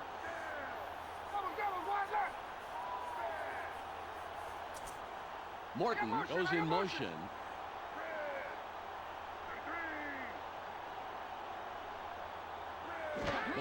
Bledsoe takes the snap from under center, fires over the middle, and threads the needle to a receiver for a massive gain. That was a very dangerous throw if we get a look here at the replay. There's the throw right in between the numbers. He had him lined up. Oh man, that was a dangerous pass. The defender was looking right at it, just could not come up with the play. You could see the hand swat just a little too far to the defender's right. And when he went for it, right by him to into the receiver's hands. The other defender not really in a great spot to make a play on the ball, but did a good job to limit the gain to the damage that it was.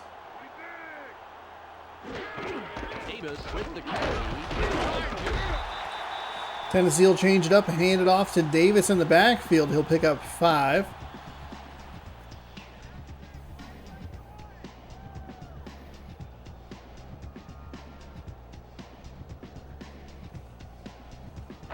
It's 2nd and 5. Keep your eyes open. Don't give him an inch.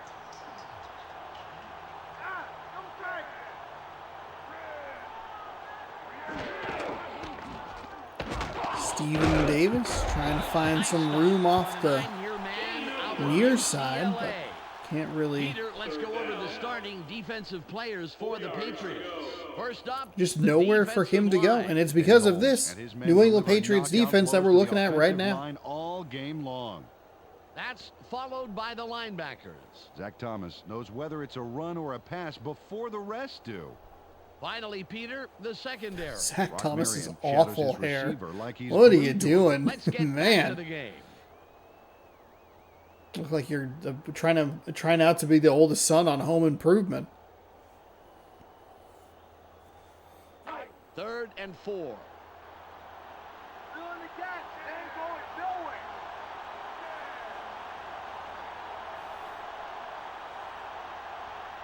Bledsoe drops back. Bledsoe drops back and fires in between 3 defenders, but the hit does jar it loose. Mushin the Machine Muhammad could not come up with that one, and it is 4th and 4. Should see a field goal attempt here. Kind of a long field goal. Oh, they're actually going to go for the punt. Just kidding. Tupa's out here, Tom Tupa. Is 5 inside the 20. I'm kind of surprised they're going with the punt here.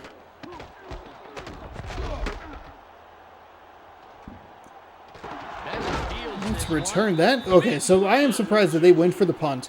I am shocked that they did not call a fair catch. And when it's all said and done, it is 1st and 10 for New England. Not where you want to start a drive. Ball on the 13. And that is going to be on the 13-yard line. My goodness.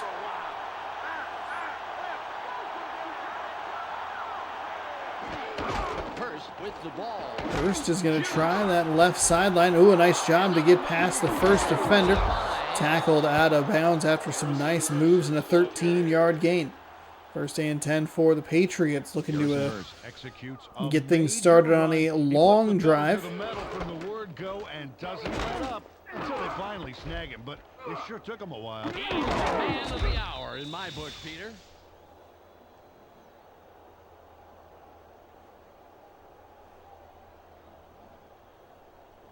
Ball at the 27-yard line.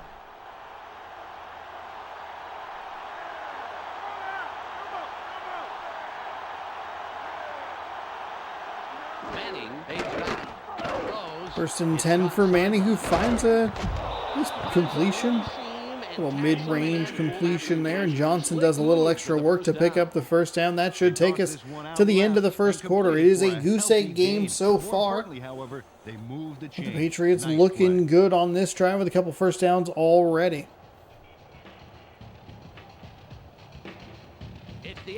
Patriots could pick up a huge win against Tennessee, who currently is ahead of them in the playoff standings. Don't have a great look at it because it lists ties as alphabetical, which makes it a little bit weird. But we do have a couple of teams vying for some final playoff spots in both conferences. Hope to see what's going on over the next couple of weeks. Hopefully there's some more good games.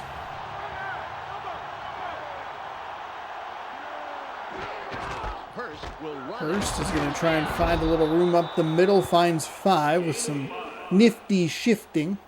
2nd down, 5 yards to go. Need New England to start speed running this game as best you can. Lamont Thompson has 49 tackles this season. See if he picks up number 50 today. And he's going to drop back and throw short. And he actually threw in between 2 defenders.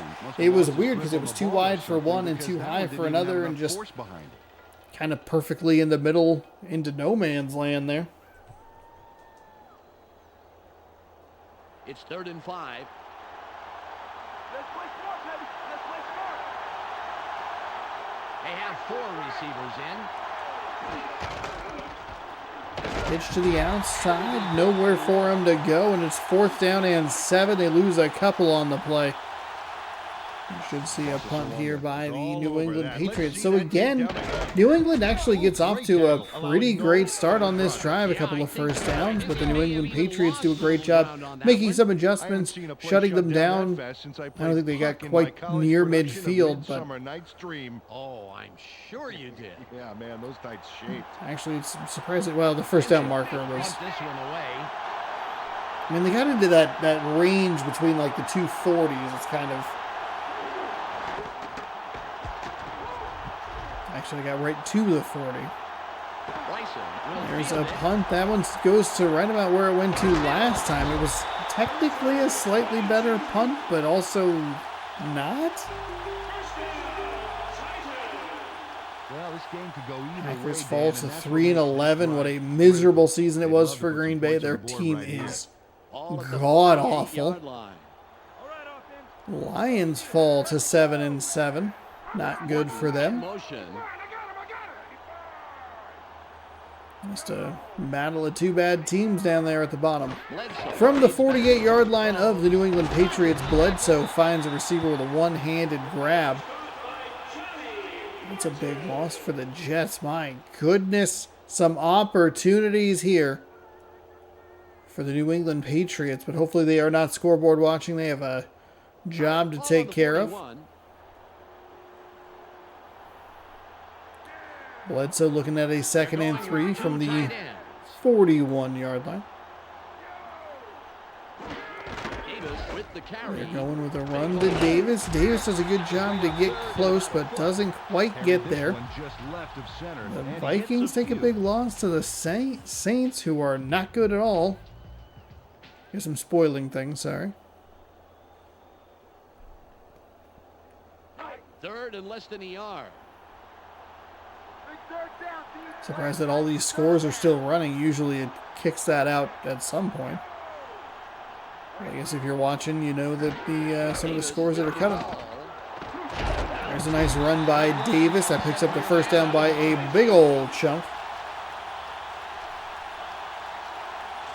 Stephen Davis knows where to go, makes a smart, safe run, and gets the first. I think we got a replay that would pop that thing back down. Execution on 3rd down play. Anytime you move the chains, well, you have to be happy.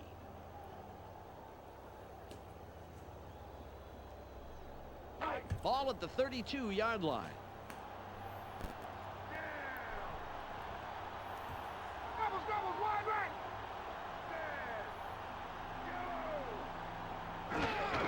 Davis will get the ball. Going right back to Davis. Stands tall and ended up running east and west rather than north and south, but still a nice 8-yard gain to set up 2nd down and short as we hit the 2-minute warning. Still no score in this one as the defenses are doing a good job. They're giving up some yards here and there, but for the most part they're bending but not breaking, and they are becoming the much more difficult to beat the version of themselves right around the midfield area. Tennessee's breaking through here. It's 2nd and 2. From the 24-yard line.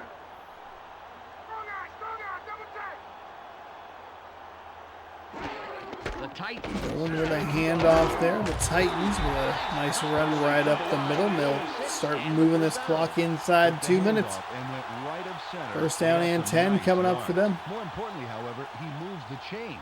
Nice play. Ball on the 18. They line up with 2 wideouts.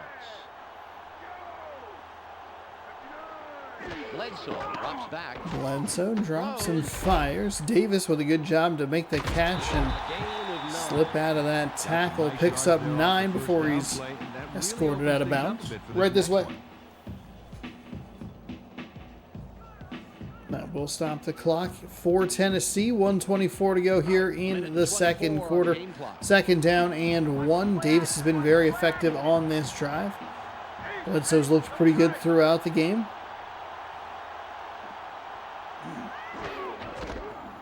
They're going to try the left side this time. Slices through, and he finds the end zone. That'll be a touchdown for the Tennessee Titans. I love the move here. Trying to go up, kind of ducked inside.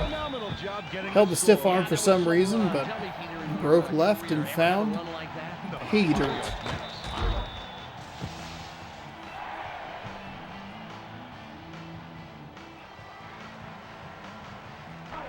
Hockman will line up for the point after.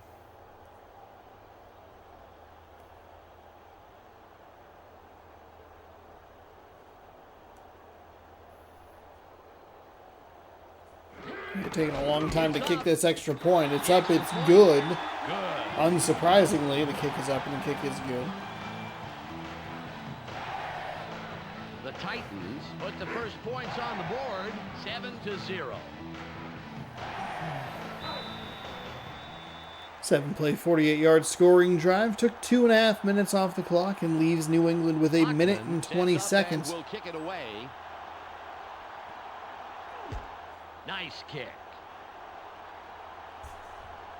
McDonald fields it in the end zone.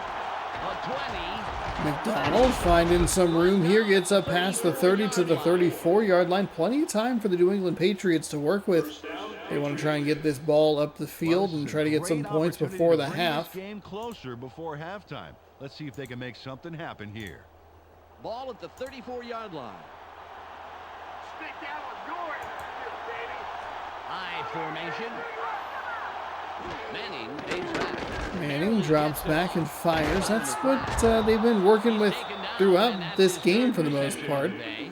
Some good clock management here by New England, but it is interesting that they just kind of... The Tennessee defense is allowing the dinks and dunks to work their way up the field for New England, and they're showing why that plan works. Is because New England is not able to run or to do these plays consistently. They stall out. Manning tries to find a target. A little drop that ball into a specific spot and just overthrew the receiver, who was in double coverage, so it was going to be probably a tough catch regardless. Not sure if it's a bad throw, poor route running, or a misunderstanding. A little bit of both, who knows.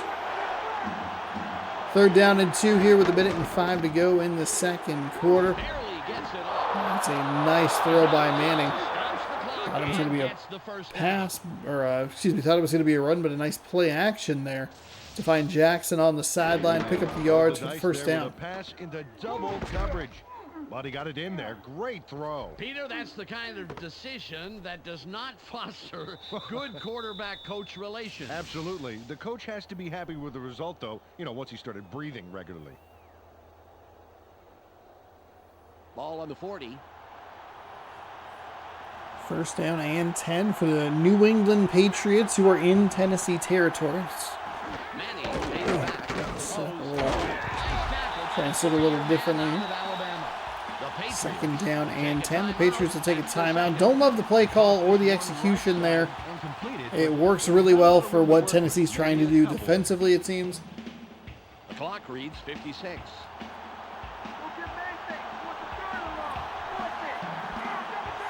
I didn't realize I got started so late. My goodness. There, speaking of things that are my goodness worthy, there's a nice run right up the middle. The Patriots take a timeout. That's their final one. That was a 3rd and final timeout with 50 seconds to go right before a 3rd and 3. It's 3rd and about 3. They're going with a split backfield. If they don't convert this, it's not that big of a deal, but if they do convert this and they don't come away with points, I couldn't even finish the sentence. Couldn't even finish the sentence. It's a terrific defensive play by Wilson, who clogged the middle. Made the play. Let's look at this. Manning never saw him, and that was an easy pick. Read the quarterback's eyes the whole way. There wasn't much of a window of opportunity, but he still managed to make that very big play. Yeah, you can't coach reaction times like that. Dan, if they can manage to score here, that could really put some pressure on for the second half. Ball at the 32-yard line. Well, looks like they're not going to have any sort of problem running out of timeouts there. Interception is pretty devastating for New England, who would really like to take advantage of a New York Jets loss and try and steal a win here from Tennessee to get back into the wild card chase. This could undo the New England Patriots season. There off the first down carry. You can't underestimate the value of getting positive yardage on first down. It's second. See if they want to try and be aggressive here or push anything down the field.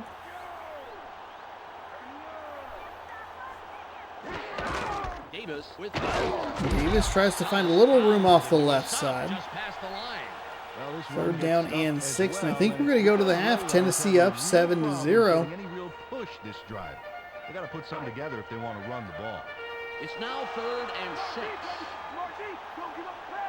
Bledsoe from shotgun. I'll actually go ahead and snap it before the clock hits 0. Doesn't matter because it was an incomplete pass.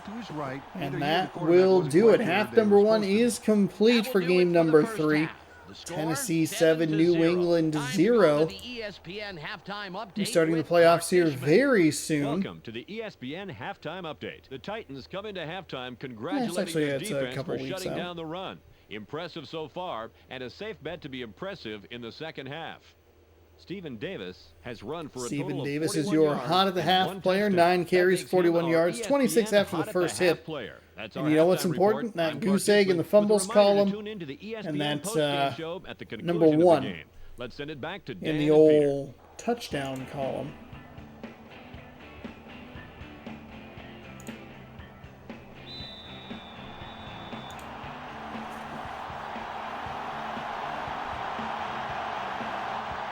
Sets up and will kick it away to start the 3rd quarter. It's off. Williams From the Tennessee Titans, Sorty brings it out, and he steps out of bounds about 3 yards short of where he would have been had he just fair caught it, taken a knee, just kind of not worried about running it out. So far, and even though there's plenty of time left, they'd love to score on this drive. Ball on the 17. Oh, you like to have your back up against the wall. That was right. Morton in motion. Could be a big drive here for the Tennessee Titans. They could push this lead up to 2 scores and really start putting some pressure on this New England Patriots offense. Instead, they throw the ball and it's nearly intercepted.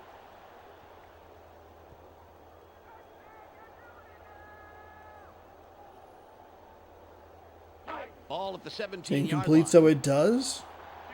Stop the clock.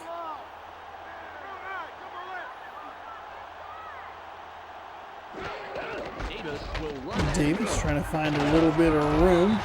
Gets tackled after a solid gain of 5 and sets up a 3rd down and manageable. I mean, 3rd and 5 is it's a fine down and distance. You can do kind of a little bit of everything, but I don't think you're locked into any sort of like, oh, 3rd and 2, you're probably going to run. 3rd and 7, you're going to pass.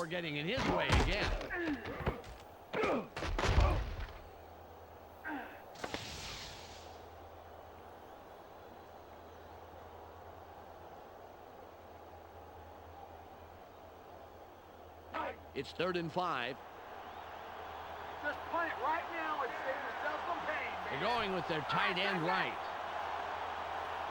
3rd down and 5 for the Tennessee Titans. They come up with a completed pass, but nowhere to go. Bledsoe a little too far on the throw, led him out of bounds.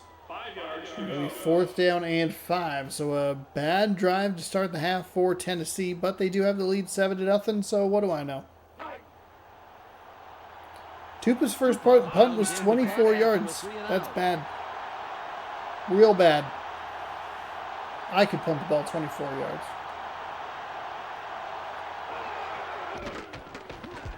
It's away. Bennett has it. From inside the 40, the New England Patriots returner gets it up past the 45, short of the 46, and it'll be 1st and 10 for them. As they approach midfield, see if they can get anything going, make some adjustments offensively, and picking up some points here would be big.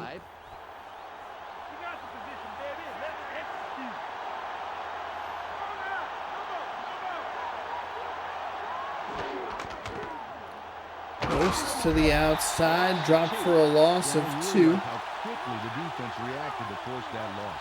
Really nice speed to the outside.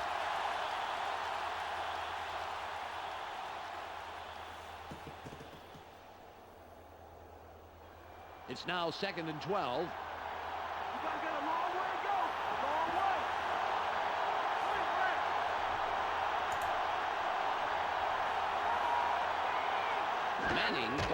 Manning dropping back, rolling out, being chased, fires, and it almost, that looked like it was nearly picked. Somehow that was caught by Jerry Rice. Wow, that is a wild play as we take a look at it. Number 20. Excuse me, number 21. Full on had his hands on the ball. And Rice somehow ended up with the catch. I guess not surprising for one of the greatest receivers that's ever played the game, but still kind of a bizarre series of events. It was a weird play for Manning as he rolled out immediately. There were defenders chasing him down from behind, and then that weird play. Just bizarre from start to finish. Patriots make a shift.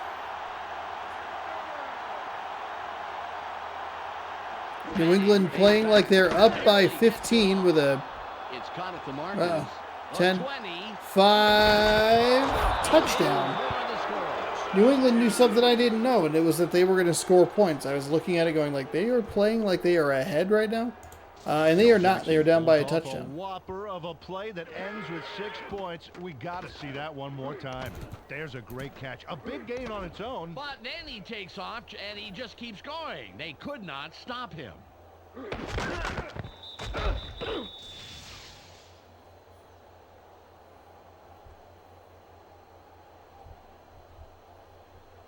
Stover lines up for the point after. So New England does a good job there. Gets the big play and cashes in for 6. Looking for the tie with his extra point. The kick up kick is good. The extra point is good. And it's 7-7.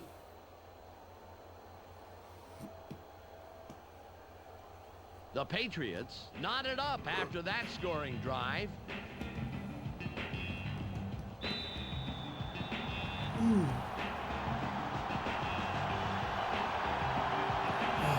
Late night gamer stretch right there. And we're ready for the kickoff. Halfway through quarter number 3. Williams gets it deep. And he's tackled right at the 20. So pretty alright return, I suppose. This is great kickoff coverage here. I don't know exactly what Williams would be wanting. The return man. I mean, obviously a big return. Right away, he goes down. Oh, beautiful coverage, Peter. They are going to have a long field in front of them. Well, let's see if they can march down the field and answer right back with a touchdown of their own here. Ball on the 20. Grass greener here? I think it is. They're going with their tight end left. Bledsoe drops back. Bledsoe dropping back and firing. It is caught. Carter forces him out of bounds.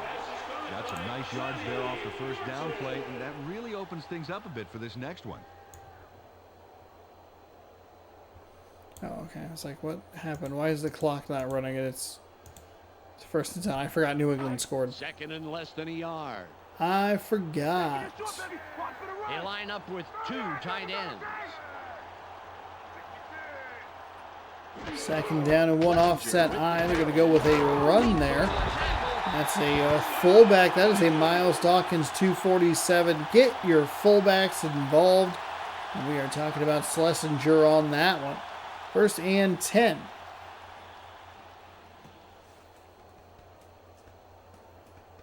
All at the 36-yard line.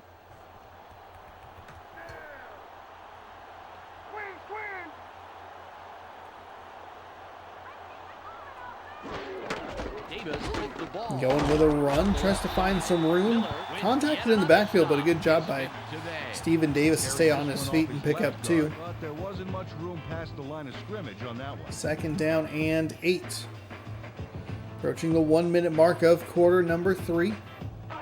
Second and 8. Jameer Miller, 5 tackles today. Tennessee could use a response drive right here. They also kind of seem like they're just like, yeah, we'll run some plays or whatever. Don't worry about it. You get one more play here before the end of the third quarter, or do they let it roll to the zeros? Third down and 9. Big opportunity here for the Tennessee Titans to keep this drive alive. Feels like a great opportunity. Let the 24 seconds run off the clock. Gather yourselves on the sideline. Go back out with your best play. But this is 2002, and that is a 2002 pass, but a Very nice effort. Nice pass, but they're just shy of the markers, Dan. Let's see what they I decide. don't know that I love it. Drew Bledsoe, more than any other quarterback that we watch in this game, feels like he's just so content with throwing super short passes and letting his receivers or running backs, whomever catches the ball, letting them do the work, which in theory isn't the worst thing in the world, but in practice, maybe not great. New England now with more total yards. Woefully low on the bottom stat line there, which I saw and did not retain any of the information of. 4th down and 2 was going to kick us off here for quarter number 4, and it's Tom Tupa. See what he can do on this one. It's off. It's a much better punt. It's inside the 20. They'll get about the 10-yard gain, and that's where they will call it. Maybe 11. 1st down and 10, right around the 28-yard line. Dan, last time out, these guys went straight down the field for a touchdown. Let's see if they can repeat that performance.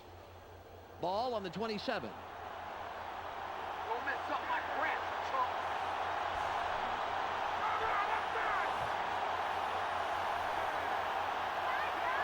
Manning drops back. Manning shifts the offense, fires, and I thought that was going to get dropped, but a nice job to adjust to the ball by Jackson. He'll come up with a reception for 8 yards. 1st down.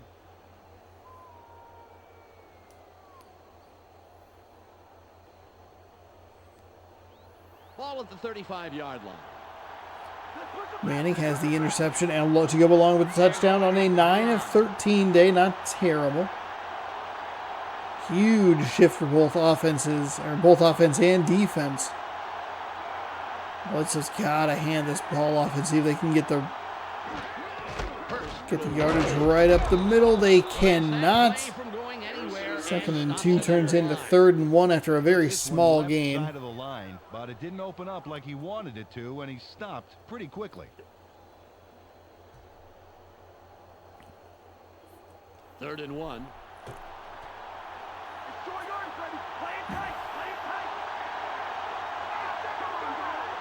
Kozlowski goes in motion. 3rd and 1 going with a handoff. Hurst. That is surprising. We've seen a couple of plays where it looks the animation tackle is very similar to that. And it's short. It's a 4th down and 1. Instead, this time around, it's a 1st and 10 for New England. Ball on the 37.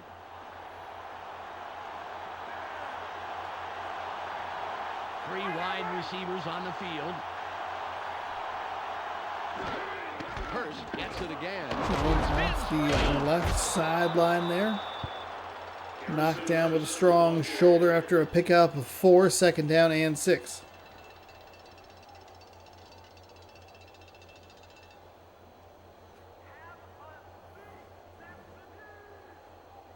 It's now 2nd and 6. Go get him in, baby. Go get him in. They have 2 receivers in.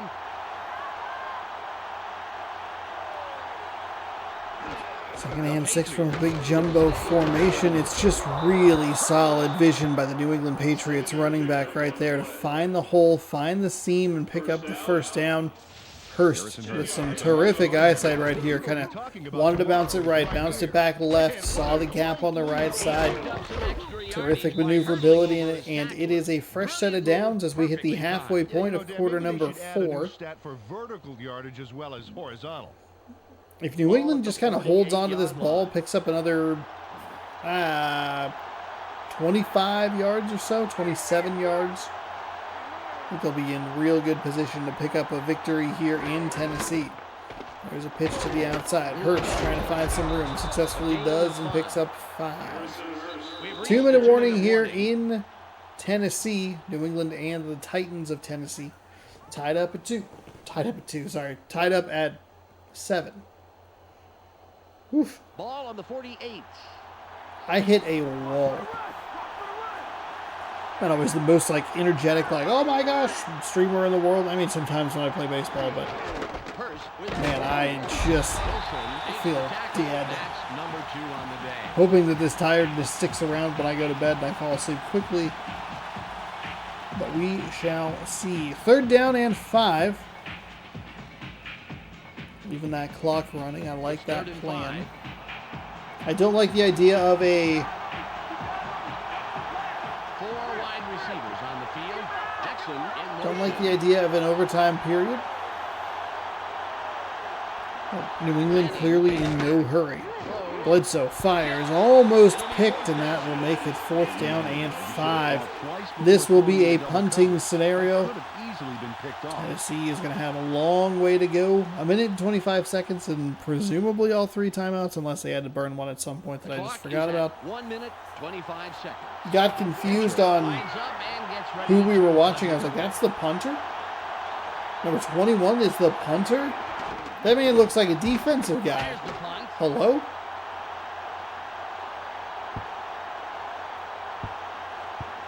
The Titans Johnson downs the punt. let it bounce into the end zone. They'll down it for the touchback. It'll be 1st and 10 from the 20. With 1 minute and 15 seconds to go, you need probably 60 yards, 50. Somehow get into scoring range. Probably more of Clock the is at 1:15. reasonable guess there. They line up in the eye. Going with a pitch to Davis. Davis bowls a man over. He finds some room on the far sideline. He is up that far sideline. Out toward midfield, I should say. Stephen Davis looks like a human bowling ball on this play. Get a load of this run. Oh, he catches the defender off guard and just sends him flying. A couple of really nice blocks on the outside by the receivers as well. Help spring this one. I know you want to highlight the block, but... And it definitely deserves to be there. Wouldn't have got there if I didn't Well, they're going to need more than a half-hearted arm tackle to put him down. Okay. 1:08 to go. It's 1st and 10. You're inside. Nope, just kidding. You're inside your own territory, so I got confused there. So Bledsoe's going to have to do some work here, and it starts with a nice pass. Nope. Washington State. Bledsoe finds his man for the completion despite triple coverage. Oh, we got to see that again. Bam! Put the football where it needs to be for the catch. Those 3 would-be defenders remind me of those 3 monkeys. Yeah, see no pass, hear no pass, block no pass. Ball at the 45-yard line.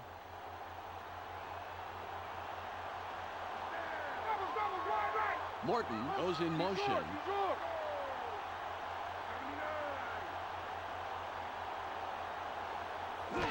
Again, weird clock management here. Bledsoe almost throws an interception. I didn't actually realize that the clock was moving there. Machine Muhammad couldn't make the catch, although he had gotten himself to a good spot on the outside there. 30 seconds to go here. Sorry, I totally spaced out right there. Totally spaced out.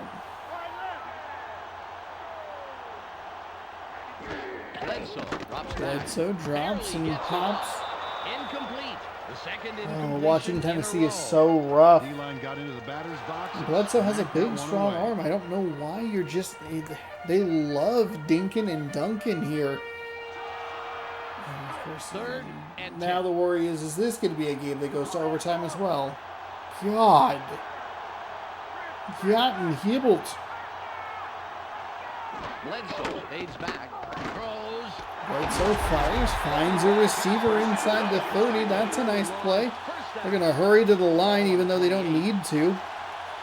I think they might actually... Are they out of timeouts? Play action. Pat steps up, fires, finds a completion. There's a timeout with 9 seconds to go. The Titans take their first timeout. Drew Bledsoe saw the play breaking down and managed to scramble free of trouble. Watch him duck and weave in the backfield. Now he lets it go. That is some heads-up quarterbacking there, Peter. The whole time he's scrambling around, he's thinking about who to get the ball off to. The Titans racked up their... Oh, God, Bledsoe's on the field again. That's not what you want to see. Kick the field goal. You don't need the touchdown. Just kick the field goal. Shotgun. Throws.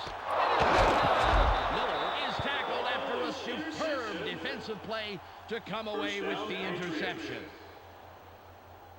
Biggest drive of the game right here, Dan. They can put this one away if they somehow get into scoring range. The clock is at I hate this game. Are you kidding me? There is no reason for you to be throwing the football with 9 seconds left. Incomplete. Wasa Serwanga controlled his zone pretty well on that play, I'd say. Oh my goodness, we were home free.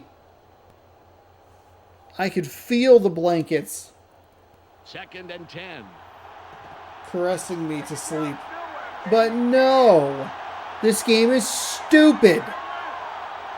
That is infuriating. Comes back. Throws. Bryant comes up with the stop. His third this afternoon. Thank God we get to go to overtime, even though we shouldn't have. New England already won a garbage game that they shouldn't have won. Oh my God. Oh my God. What miserable baloney is this?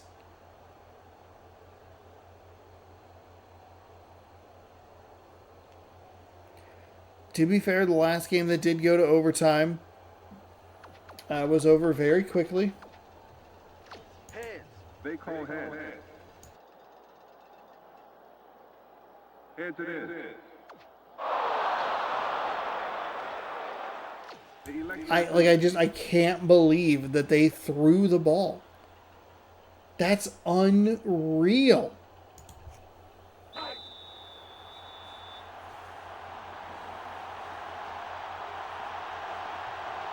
Hockman signals the referee, and we're ready for overtime.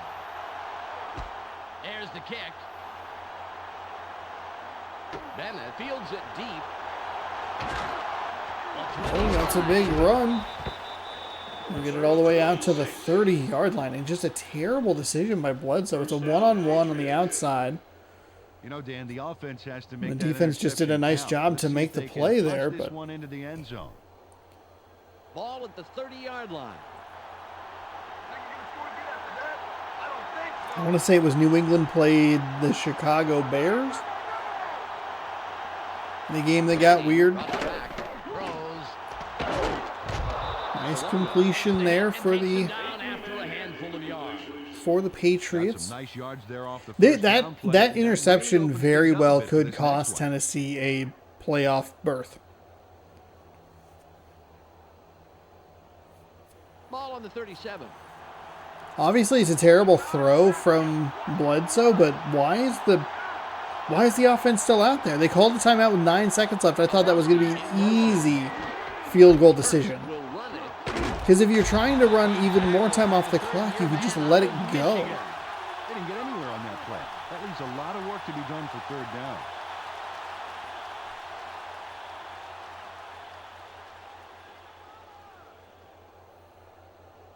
It's 3rd and 5.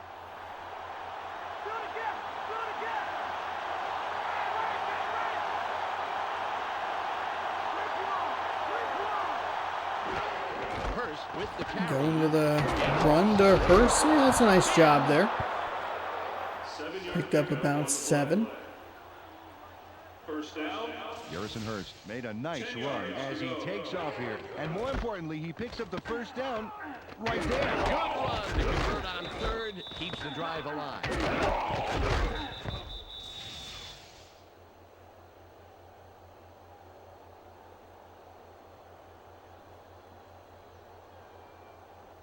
Ball at the 42-yard line.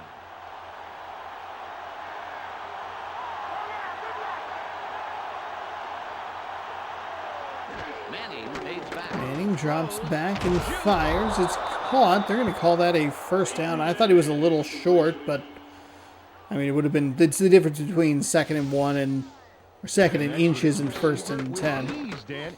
Obviously, if you're the defense, you want that 2nd and inches. Yeah, they are in sync. They're able to But it's kind of weird sometimes where the ball does get spotted by the CPU. I don't follow that. They're really having some success with their air attack this drive, Dan.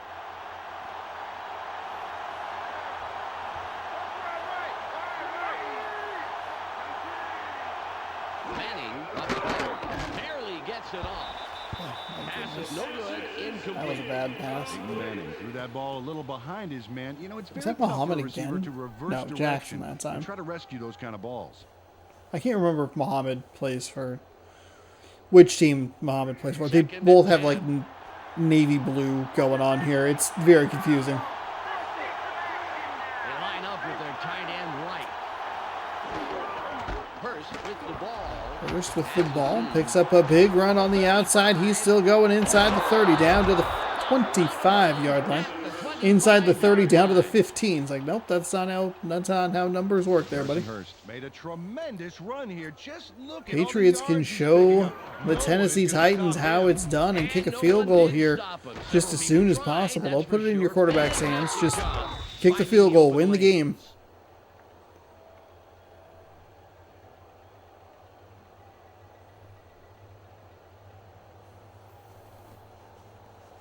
Halfway through the overtime period. I don't know why this needs to take so long. This game hates me. NFL 2K3 hates me. Two tight ends in.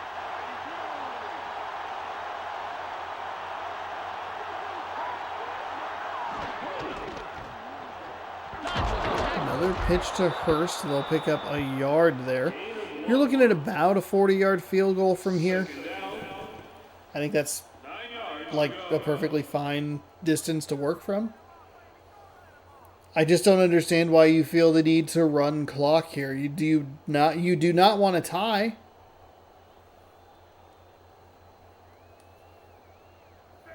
Ball on the 24.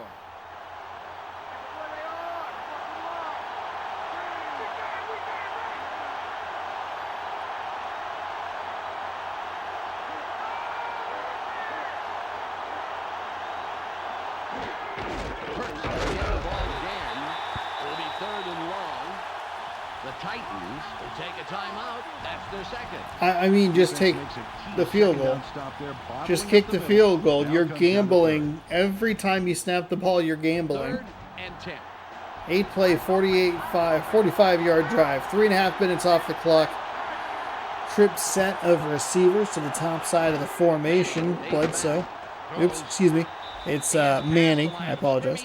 And then runs out of bounds. Wow. Okay, cool. Excellent. A 2-yard gain. You wasted all of that time for a 2-yard gain so that a field goal, instead of being 40 yards, is 38 yards. And they, again, are just wasting clock. There is no reason for you to worry about. How is this now when you have good clock management? And win it with this kick. Oh, my gosh. Matt Stover, 27 of 30. Of course, now would be the time for him to miss because I am already miserable with this game. I am so irritated with it.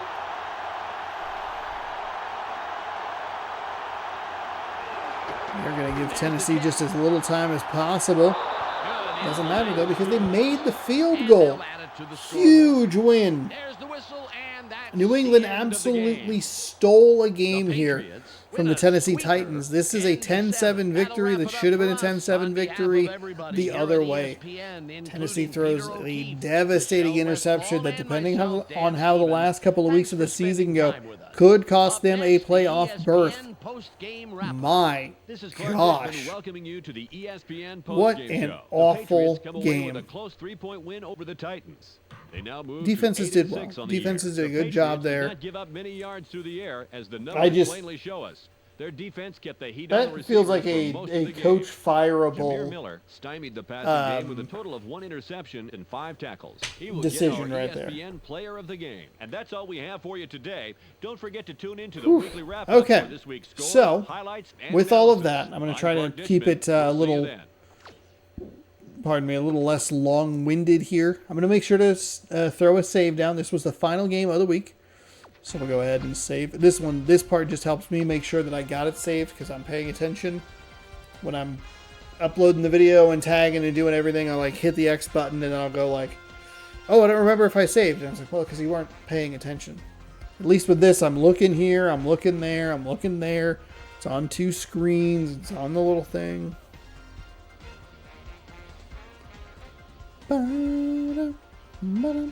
All right, save successful. Let's take a look at the schedule here. the Ravens and the Texans. Two garbage teams playing each other, and one garbage team beats another garbage team 22-16. Texans home winners over the Ravens. Panthers crushed the Steelers by 27 points, which seems weird. The Steelers were at least okay, but the Panthers have been, I think they're maybe okay. I can't remember. Never mind that comment though. The Browns beat the Colts by 11, 23-12. It's going to give Cleveland an inside track at the number 1 seed in the AFC. They beat the Colts this week, I believe. They beat, because we had them, they beat the Jaguars as well. So those would be the other two teams that would be competing for that 1 seed. They would hold the tiebreaker over both of them. The Jaguars take out the Bengals 20-16. That might end the Bengals' playoff hopes, but we'll see in just a moment. The Vikings' playoff hopes took a severe hit with a 13-6 loss to the New Orleans Saints, who are terrible. The Jets fall by 3-17-14, and that makes that New England win that we just saw even more important. Dolphins take out the Raiders 13-7, two teams that are long out of it. Pardon me. The Chargers had, I'm sure, very slim hopes, if they had hopes at all, but they fall 26-23, and that should more than likely eliminate them from playoff contention with only 2 games left to go. 25-20 is your final in Atlanta, as the Seahawks also take pretty big damage to their playoff hopes, as do the Lions. They fall 19-13 to the Buccaneers. The Eagles, they win over Washington 13-10. The Chiefs beat the Broncos to take a 1-game lead in the AFC West 24-21. Giants knock off the Cowboys by 11, 24-13. That establishes them as the first place team in the NFC East. 49ers all over the Packers 26-17. Rams fall to the Cardinals 13-10 in a very quick overtime period. And again, an interception that just ended the game. What probably should have been the same score the other way around, 13-10, the home team would win. You have both of these teams, Cardinals and the Patriots, stealing wins on the road. 13-10 Cardinals over the Rams, 10-7 Patriots over the Titans. Statistically, we're looking at the team standings here. We're going to start in the NFC. The Bears are NFC North champions, and that makes me, a Packers fan, very, very miserable. They're 11-3. Lions and Vikings are both 7-7. The Packers, a miserable 3-11 season. Falcons are 11-3. They also have clinched a playoff spot and a division title with that as well.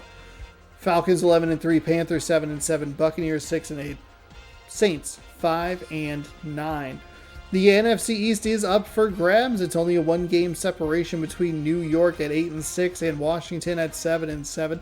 The Eagles are 5-9. The Cowboys are 3-11. 49ers hold a 1-game lead over the Arizona Cardinals. The 49ers are 11-3. That makes 3 division leaders in the NFC 11-3. The Cardinals are 10-4. The Rams and Seahawks both take big losses and fall to 8-6, though it very realistically feels like it could be Cardinals and Rams tied at 9-5, but that's not how it worked. So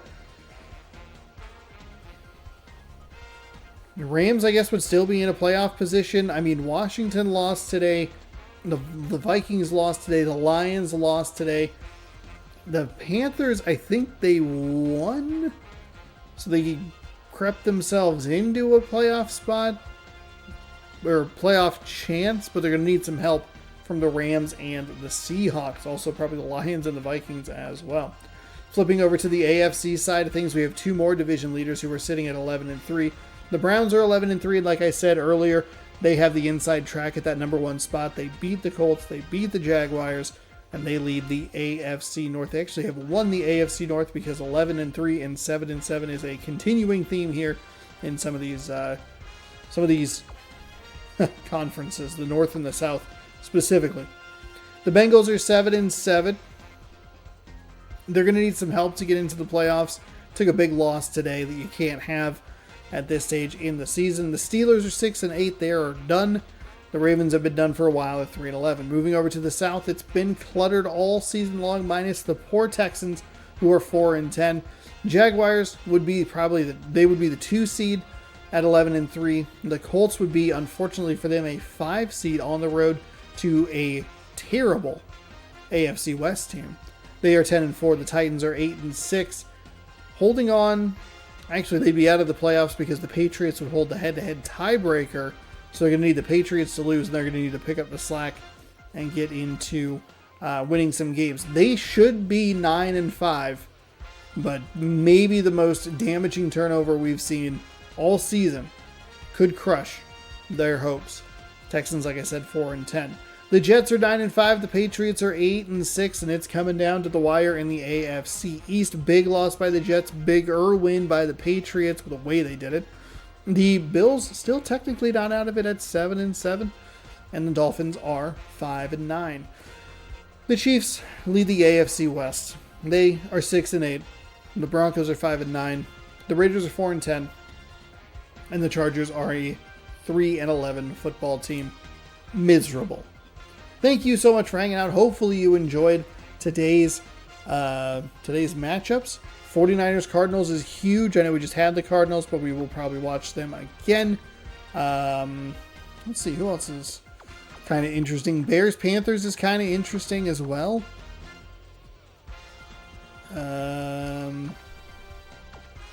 Who else do we have? Giants Colts, maybe?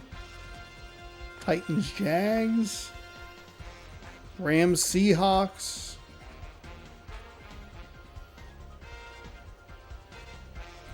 ESPN song.